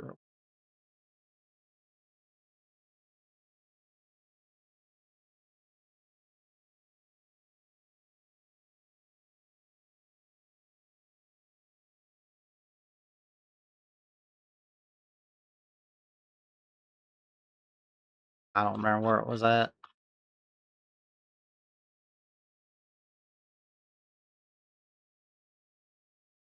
Yeah, I don't know. Sometime we'll have to ask him about that when he gets back into the stream, when he gets back from being a river guide.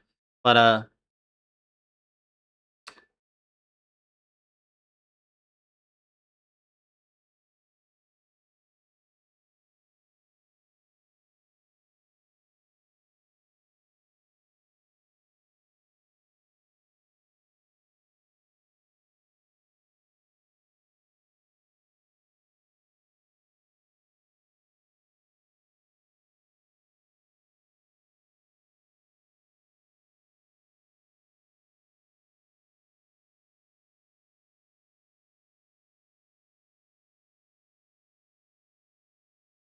You say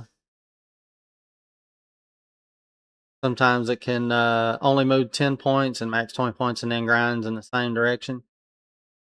I mean, yeah, it can. I just don't know what I don't really understand where the real issue's coming from. I mean, yeah, it can do them types of things. Are you sizing too big? Like what's the most you trade? What's the biggest size you take, or if you average in a trade, how how big do you let it get as far as size?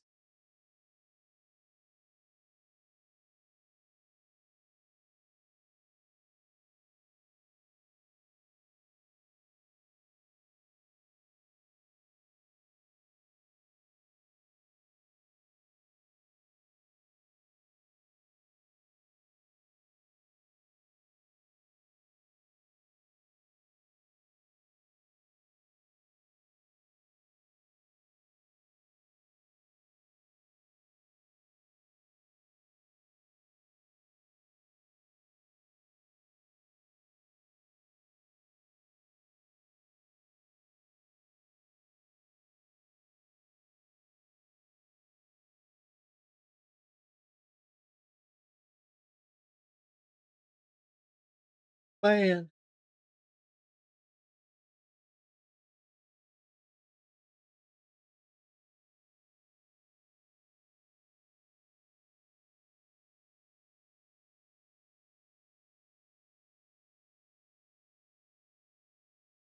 that's that's bad plan, HB. Bad plan. You need to learn to cut. You need to learn to cut your losses. Keep your losses small and reposition your trade.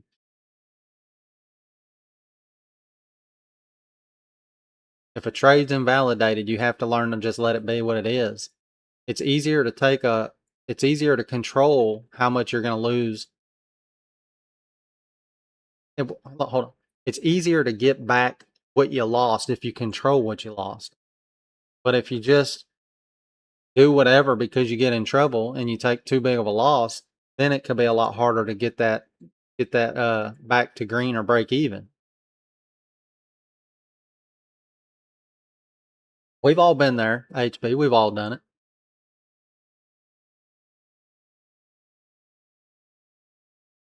No trader out there that hasn't never done that. That they've all done it at some point.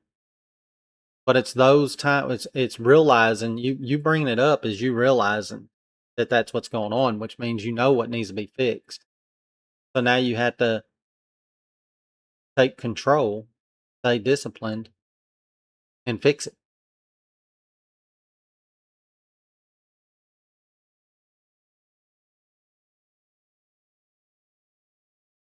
And sometimes it's hard because you'll want you if you control it and say it goes against you and you're in the red $200 and you cut it. And as soon as you cut it goes your way and you would have been green 2 or 300. That's going to happen. It's going to happen time and time again, but you also can't really look at that. You have to plan your trade and trade your plan. That's all there is to it. If you have no trade plan, you're never going to make it nowhere really.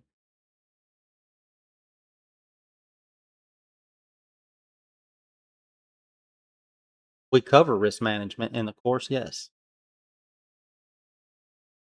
I cover a lot of things in the course, but at the end of the day, it's just a course. People have to implement the things that they are learning, you know.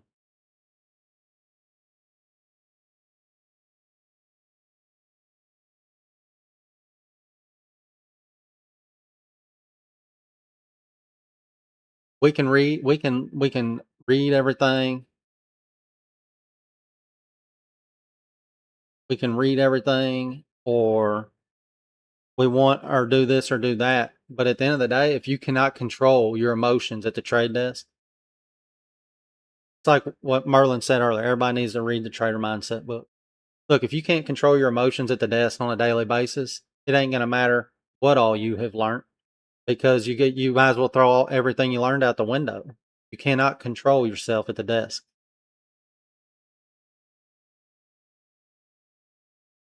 I hear you, Swain. I don't know. I mean, that's a daily thing. That happens every day to even good traders. You might not be liking the price action, so you're like, I'm gonna go on and cut this and take my loss right here. and then boom, there it goes.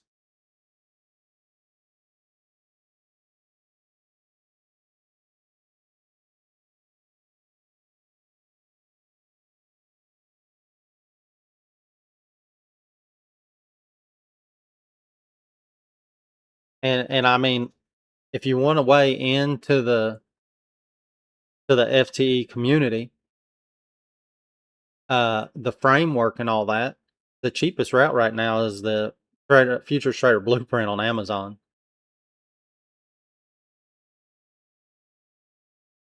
And then, I mean, if you are ready and wanted to go deeper, then if you wanted to go to the course, go to the FTE Precision Trading course. But I'm just the framework. I mean, it's not magical or nothing like that. But to me, there's more in the Futures Trader Blueprint than you can get out of any $10 book, in my opinion. But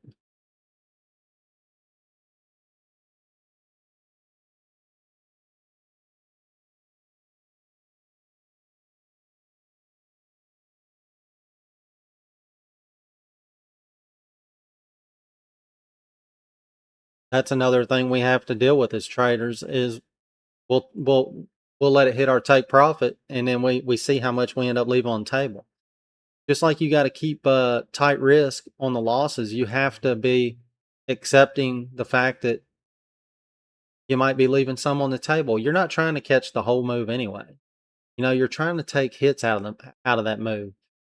You know, and then on good days, maybe you get into one and you take profit one, take profit two, maybe take profit three, and have one running or two running. And then catch a lot of the move with one or two micros.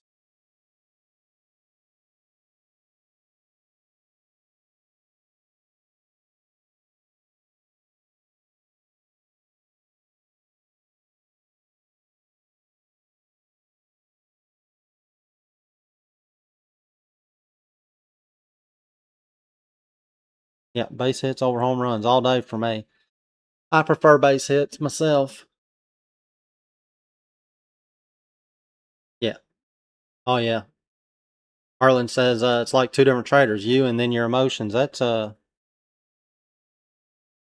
hitting the nail on the head right there.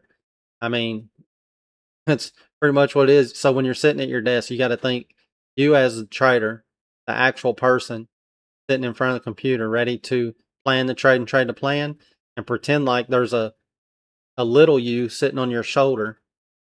That's your emotions, and that little you sitting on your shoulder is going to be talking smack in your ear the whole day, trying to anyway. You have to learn to block it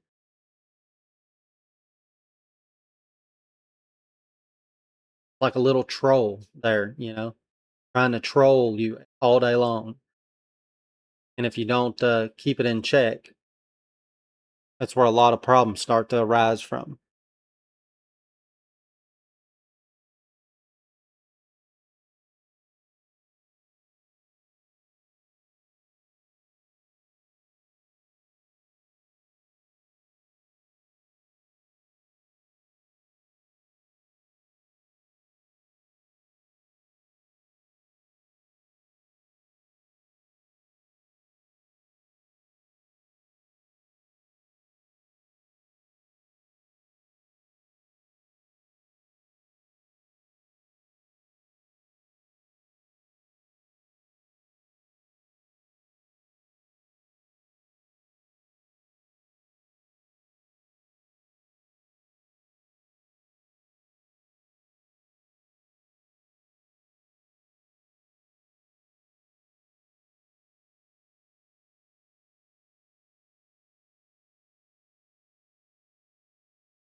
We're so boring that Wayne had to go get some coffee because we're so boring. I'm gonna fall asleep.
Nice. Remod took them 3 micros, 745 to 945. Hey, good job, Remod. Look at that. Passed your first eval, what, over a week ago into a funded? I'm taking it this was in a funded account today, maybe. How about that, Remod? Appreciate the gift of the gold coin there too as well. Was that in that funded that you got like a week ago or better?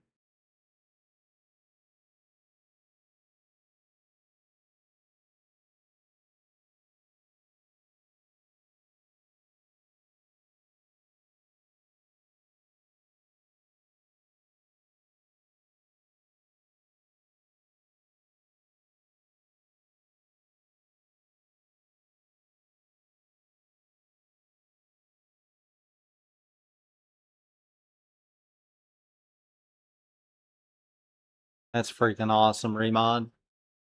Love it. Exciting.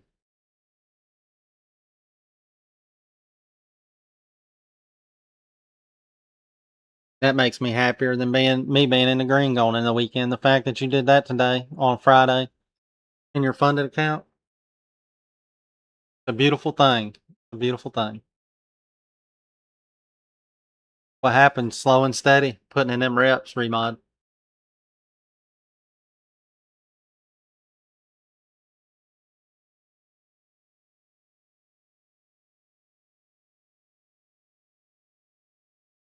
Gotta be like $1,200, I think. Ain't I think 100 points with 3 is 600. Yeah, yeah. Gotta be like 1,200.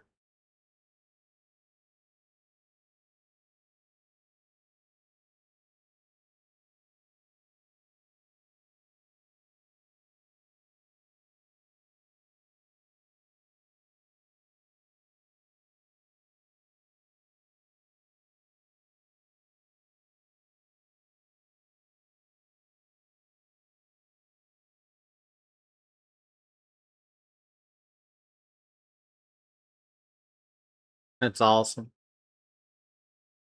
And who says micros can't pay?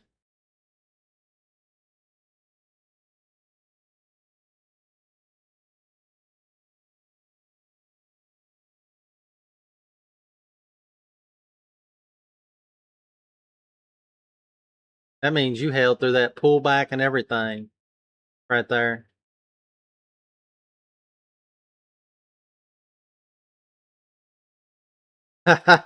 Imagine 3 minis. Woohoo! That been see here, 12,000.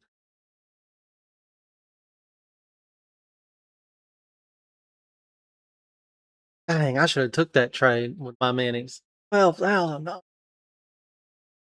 Definitely be past them big evals.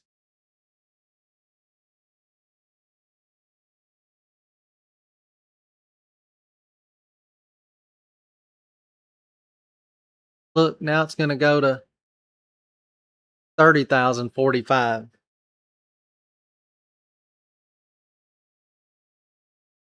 I'm just kidding. Well, I mean, it might go there, but that's what it's like. You took good profit, so there ain't no reason to be worried about leaving anything on the table to the upside.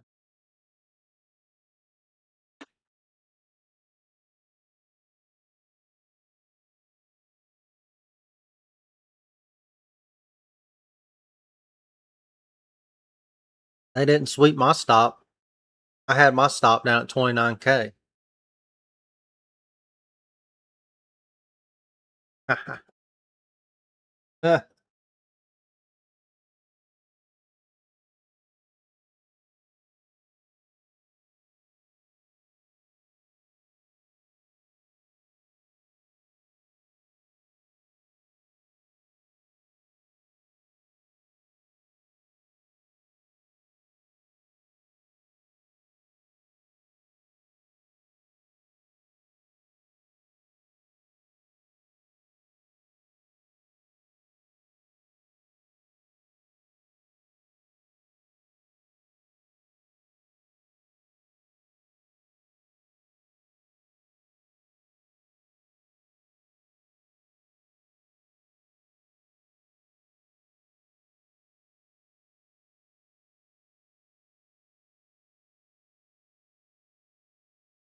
Nice.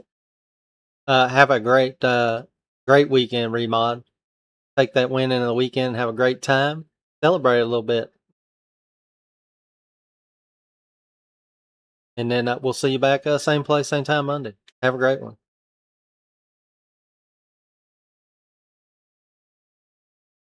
Remod's like, I'm cutting out of here.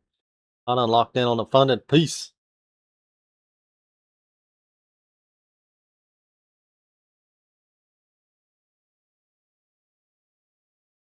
Yeah.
So HB says we have two traders and both have great understanding of the market and technicals, but one is consistent and the other's not. The one that is not is losing, but near break even. Other than mindset, what can be the issue? Risk management. 100% risk management. If they're practically the same, but one's at break even and one's consistent, the one that's at break even is losing as much as they are making, means that the risk management needs some work.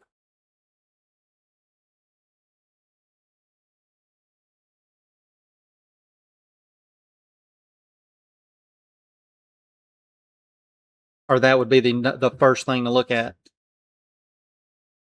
That and quality of setups.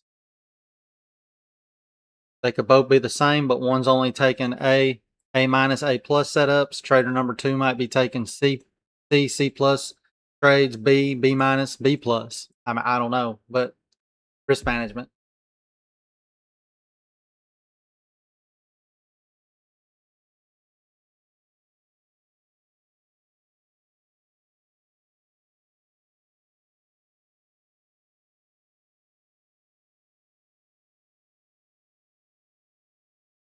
So, or you can take, well, say you can take trader number one and he has a 90% win rate, but he's at break even. And then you can take trader number two, who is at a 70% win rate, but he's consistently taking payouts or doing whatever, constantly building. It's because his risk management is better. Win rate don't necessarily mean somebody's doing better than somebody else.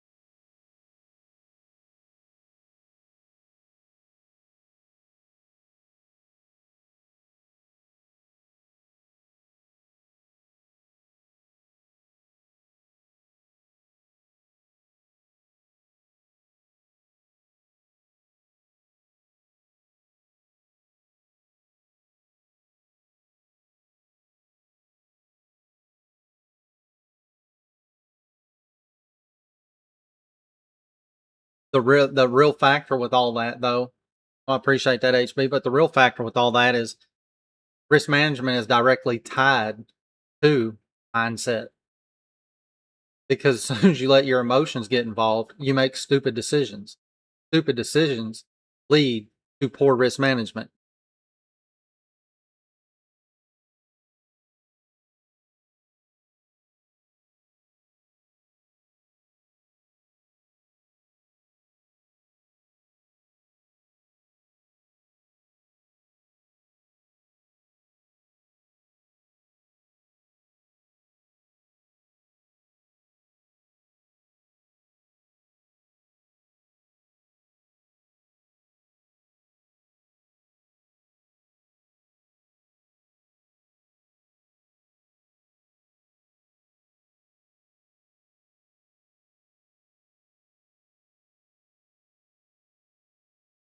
I'm not really going to get too deep in on what is good risk management and how to approach it.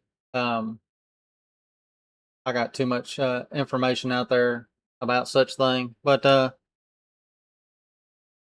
well, what Swain just said, it is really determined by one's risk. It's not going to be the same for everybody. One person might be willing to risk $1,000 a trade versus another person might be willing to only risk 200 per trade. Risk management is going to be more about finding what you're comfortable losing, and that's what you need to start with. You need to figure out what you're comfortable losing and start obeying that rule.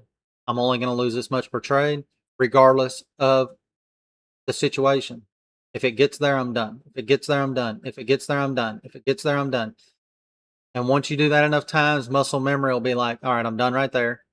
But then you need to be taking quality setups so that on the flip side, on your wins, are bigger than your losses. The problem with a 1-to-1 is hard to be, I think, successful with myself.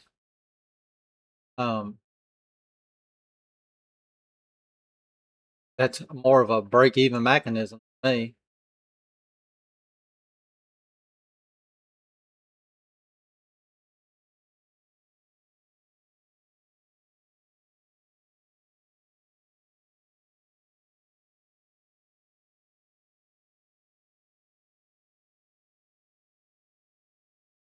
That's a clean trade plan right there, Swain. I like that.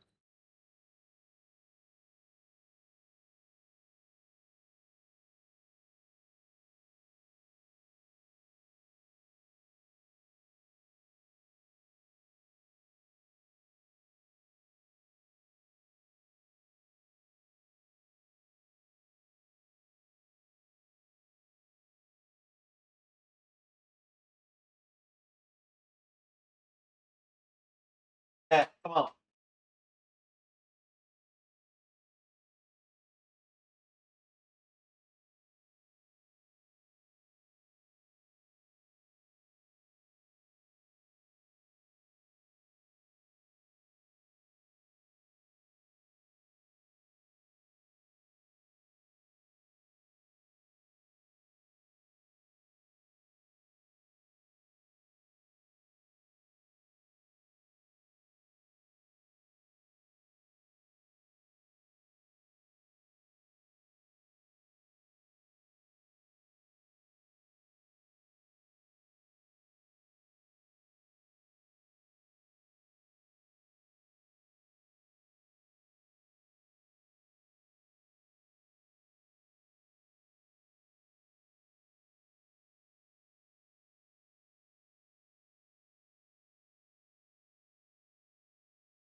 All right, Merlin, we'll see you on the next one. Have a great weekend yourself.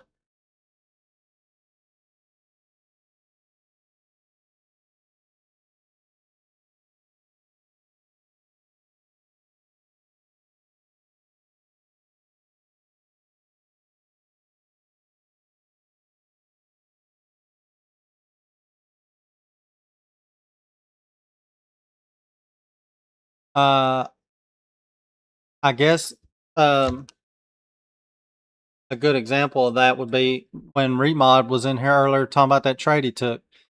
He seen the manipulation of this huge red candle. They put this candle in and pushed down as it was sucking back up above the 60-minute 50. He took 3 micros. And then he held it all through this, come back down, and he had a lot of patience to hold it through this, and then sold when it got to 945. I mean, it was a $1,200 trade off 3 micros. We're talking about risk management. I mean, think about the trade that he just did while we was on stream. I mean, that's straight up discipline. He knew that he's seen the manipulation. He'd been sitting through these charts on the stream with us and knew and seen them push this candle hard when they dropped, got in and held. I don't know what he did because we didn't ask, but if I had to guess, I bet that he followed this up and then probably he said he had moved to stop with structure, which I thought maybe he meant he had put it up here somewhere, but he might had and then moved it, or he might have put this at the golden pivot because we talk a lot about the golden pivot, you know, and he might have thought, well, I'll just leave it under the golden pivot and see how it reacts, and that's understandable because back here, we got above the golden pivot back here and had this huge drive. The golden pivot was the play I played this morning in pre-market right here. Huge green candle, locked in almost 2K. So he probably was thinking, well, he caught this dip coming up. He sat over there. So more than likely he had it under the golden pivot is what he was willing to give it time to breathe, which nothing wrong with that. I would have got stopped out way up here somewhere. I probably would have took profit by the first 100 points myself, but it's strict discipline, you know. It's not about taking 10 trades a day. It's about really taking one or two of the highest quality setups you can find. Success ain't built around being a trader who trades 20, 30, 40, 50 times a day. I've been there, done that. You can take that, man, if you're going to be a scalper, you know. Did that all last year. The reason I switched up from doing that is because I told myself there had to be a better way to lock in gains than to be trading that much, especially in the minis, because everything was so sporadic, it felt like, through the year. I wasn't taking steady, consistent payouts, but I was taking some. But it was, you know, like take some here, take a handful, don't take any for a while. Take several more, don't take any for a while. Because of this high frequency scalping I was doing in minis and trading over trade. I was just trading too much, you know. So I had to less is more, like Swain just said. Less is more. Slow the whole process down. Everybody's in a hurry. This is a marathon, not a sprint. Slow it down. I'd say HB start looking to only trade a couple trades a day. You know, work on finding those key areas where you might get your best setups and just trade those for a while and see how it works out for you.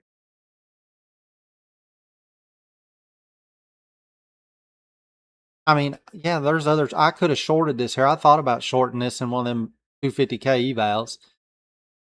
That way I want to get past them. But man, I don't know that on Friday that I want to risk being back in the market. I've had a great day, you know, in the first, it only took a couple hours this morning to get where I was at. And I was like, man, I don't need to ruin the rest of my day by trying to take anything else. There's plenty of great trades here to trade. I agree with that though. You know, this push up and this pullback here for this drive looked good to me. This rollover up here, I was watching that pretty hard myself.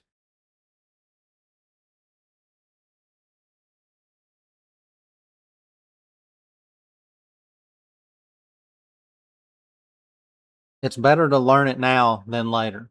The longer it takes you to believe in that and that less is more, the longer it's going to take. Oh, come on. I mean, we joke around a lot. You know, that's what we do. I call them sleeper trades. You might not ever heard me use that on stream because I don't know how much you've been on, but I call a lot of my setups sleeper trades. You know, might put it on there and the trade be there for 2 hours before it hits, you know. But you have to be ready to play it when it does hit because you waited so long for it.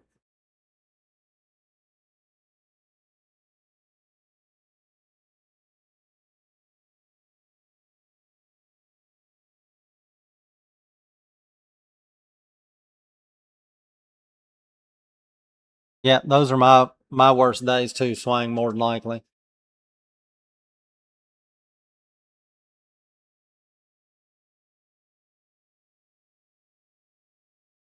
Trading, just be trading. I'm not doing that. You watch me do that there for a couple weeks straight. I was just trading to be trading.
Man, this chart sure does look nasty today, you know it?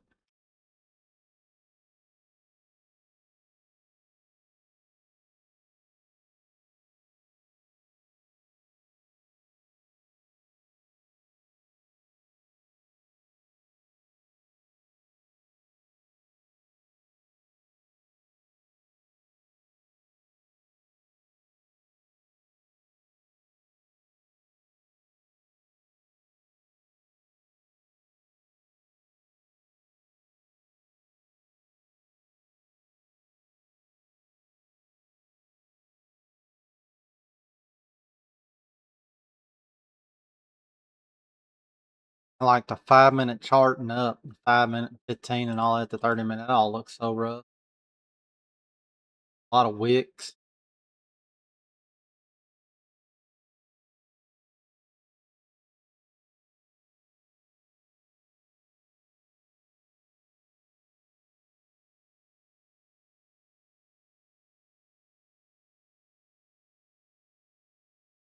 This drop right here was a clean bounce off trend line, though. I never moved my trend line after it got broken. Warren left it there, and it's come back and tested it. 833.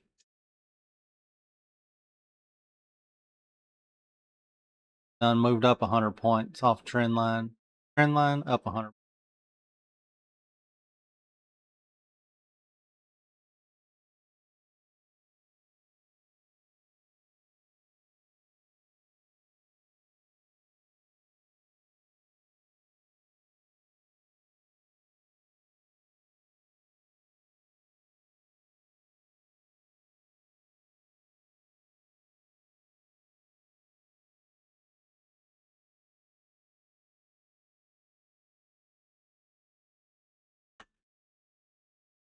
On a 1-to-1, you have to win, what, 51% of the time to be profitable. And it'll be small profitable.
I don't know, Swanee. I don't. You mean that she's put in Discord?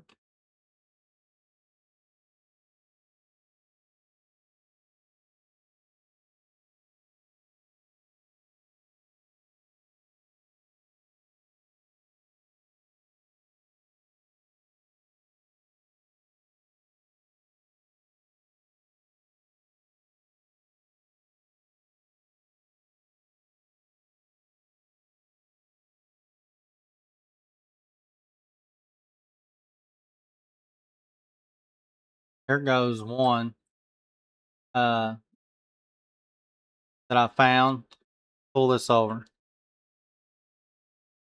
So in here they had this drop right here, and they had this big green candle put up, break a structure, trying to V back up. He took that first red candle retest right here with 8 minis the other night in Tokyo, and then pew, heck of a run, heck of a run. Yeah, you get a nice clean break and immediate retest. It broke this red candle. It came down. I mean, you can. A lot of times I use the wicks instead of the bodies of where it actually got to, but you can do either. And she took her trade plan at the body of the candle instead of the wick, and it got there. That was a clean break and retest right there with a huge push that night.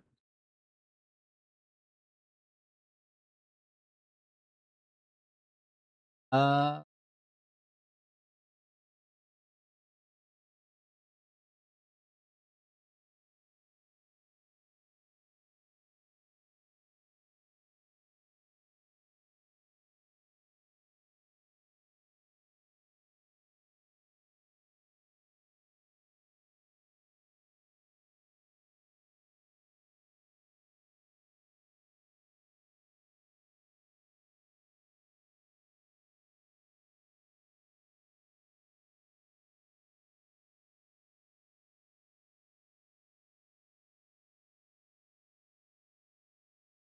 really fine. There's a lot of screenshots in there.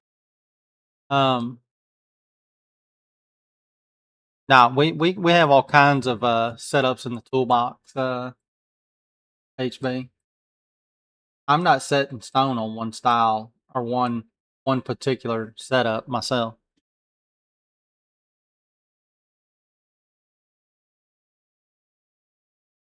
There's a gazillion screenshots over there in different channels. The setups and screenshots channel, um, live trade ideas. I got a lot of screenshots in there, and then just I mean, scroll my YouTube channel. There's plenty of break and retest trades in there, shorts. I like break and retest all the time.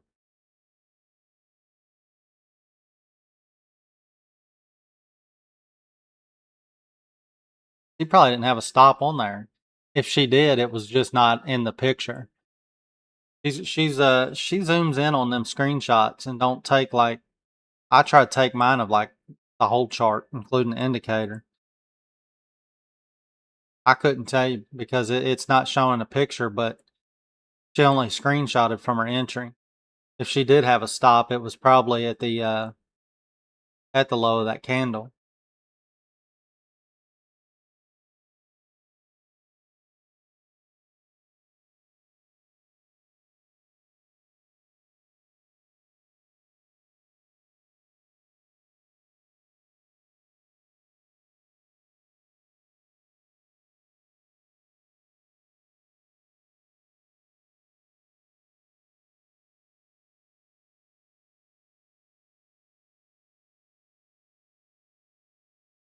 I think everybody is somewhat a break and retest trader. Depends on what's setting up on the chart. Um, I, I know I'm break and retest. I am first reaction trader. Uh, first reaction trader. I'm a dollar cost average into a trade person. Uh, I watch certain other setups like we talked about the ICT thing on the stream the other day. I was watching that set up. I'm not an ICT trader, but that don't mean I don't believe in what they do, and that setup either. I watch the orb.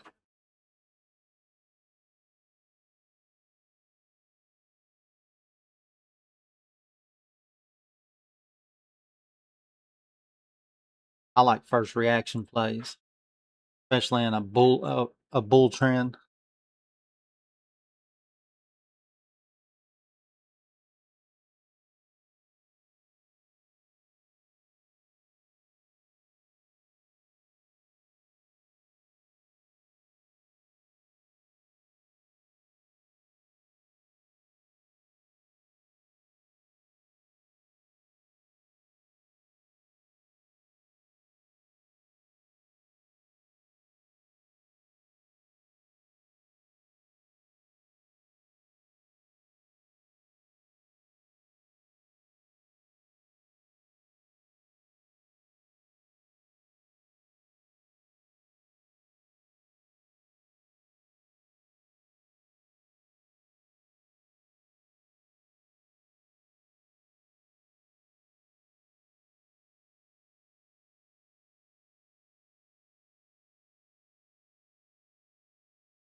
Now it's going into our at 12 o'clock market time, going into lunch hour here. Um, I think I'm going to call it a day. I'm done trading for the day. Get my weekend started. My chores going. Eat me some lunch. Uh, Try to enjoy the weekend. So I appreciate everybody who showed up and showed out with us. Hope to see everybody back on the New York session on Monday morning. Hope everybody has a great weekend. Keep trading today. Just stay safe. Don't overtrade. Don't force anything. If you can lock in that green, take it into the weekend with you. Nothing worse than ruining the whole week on a Friday right before we go into the weekend. So stay safe out there. Have a great weekend, everybody.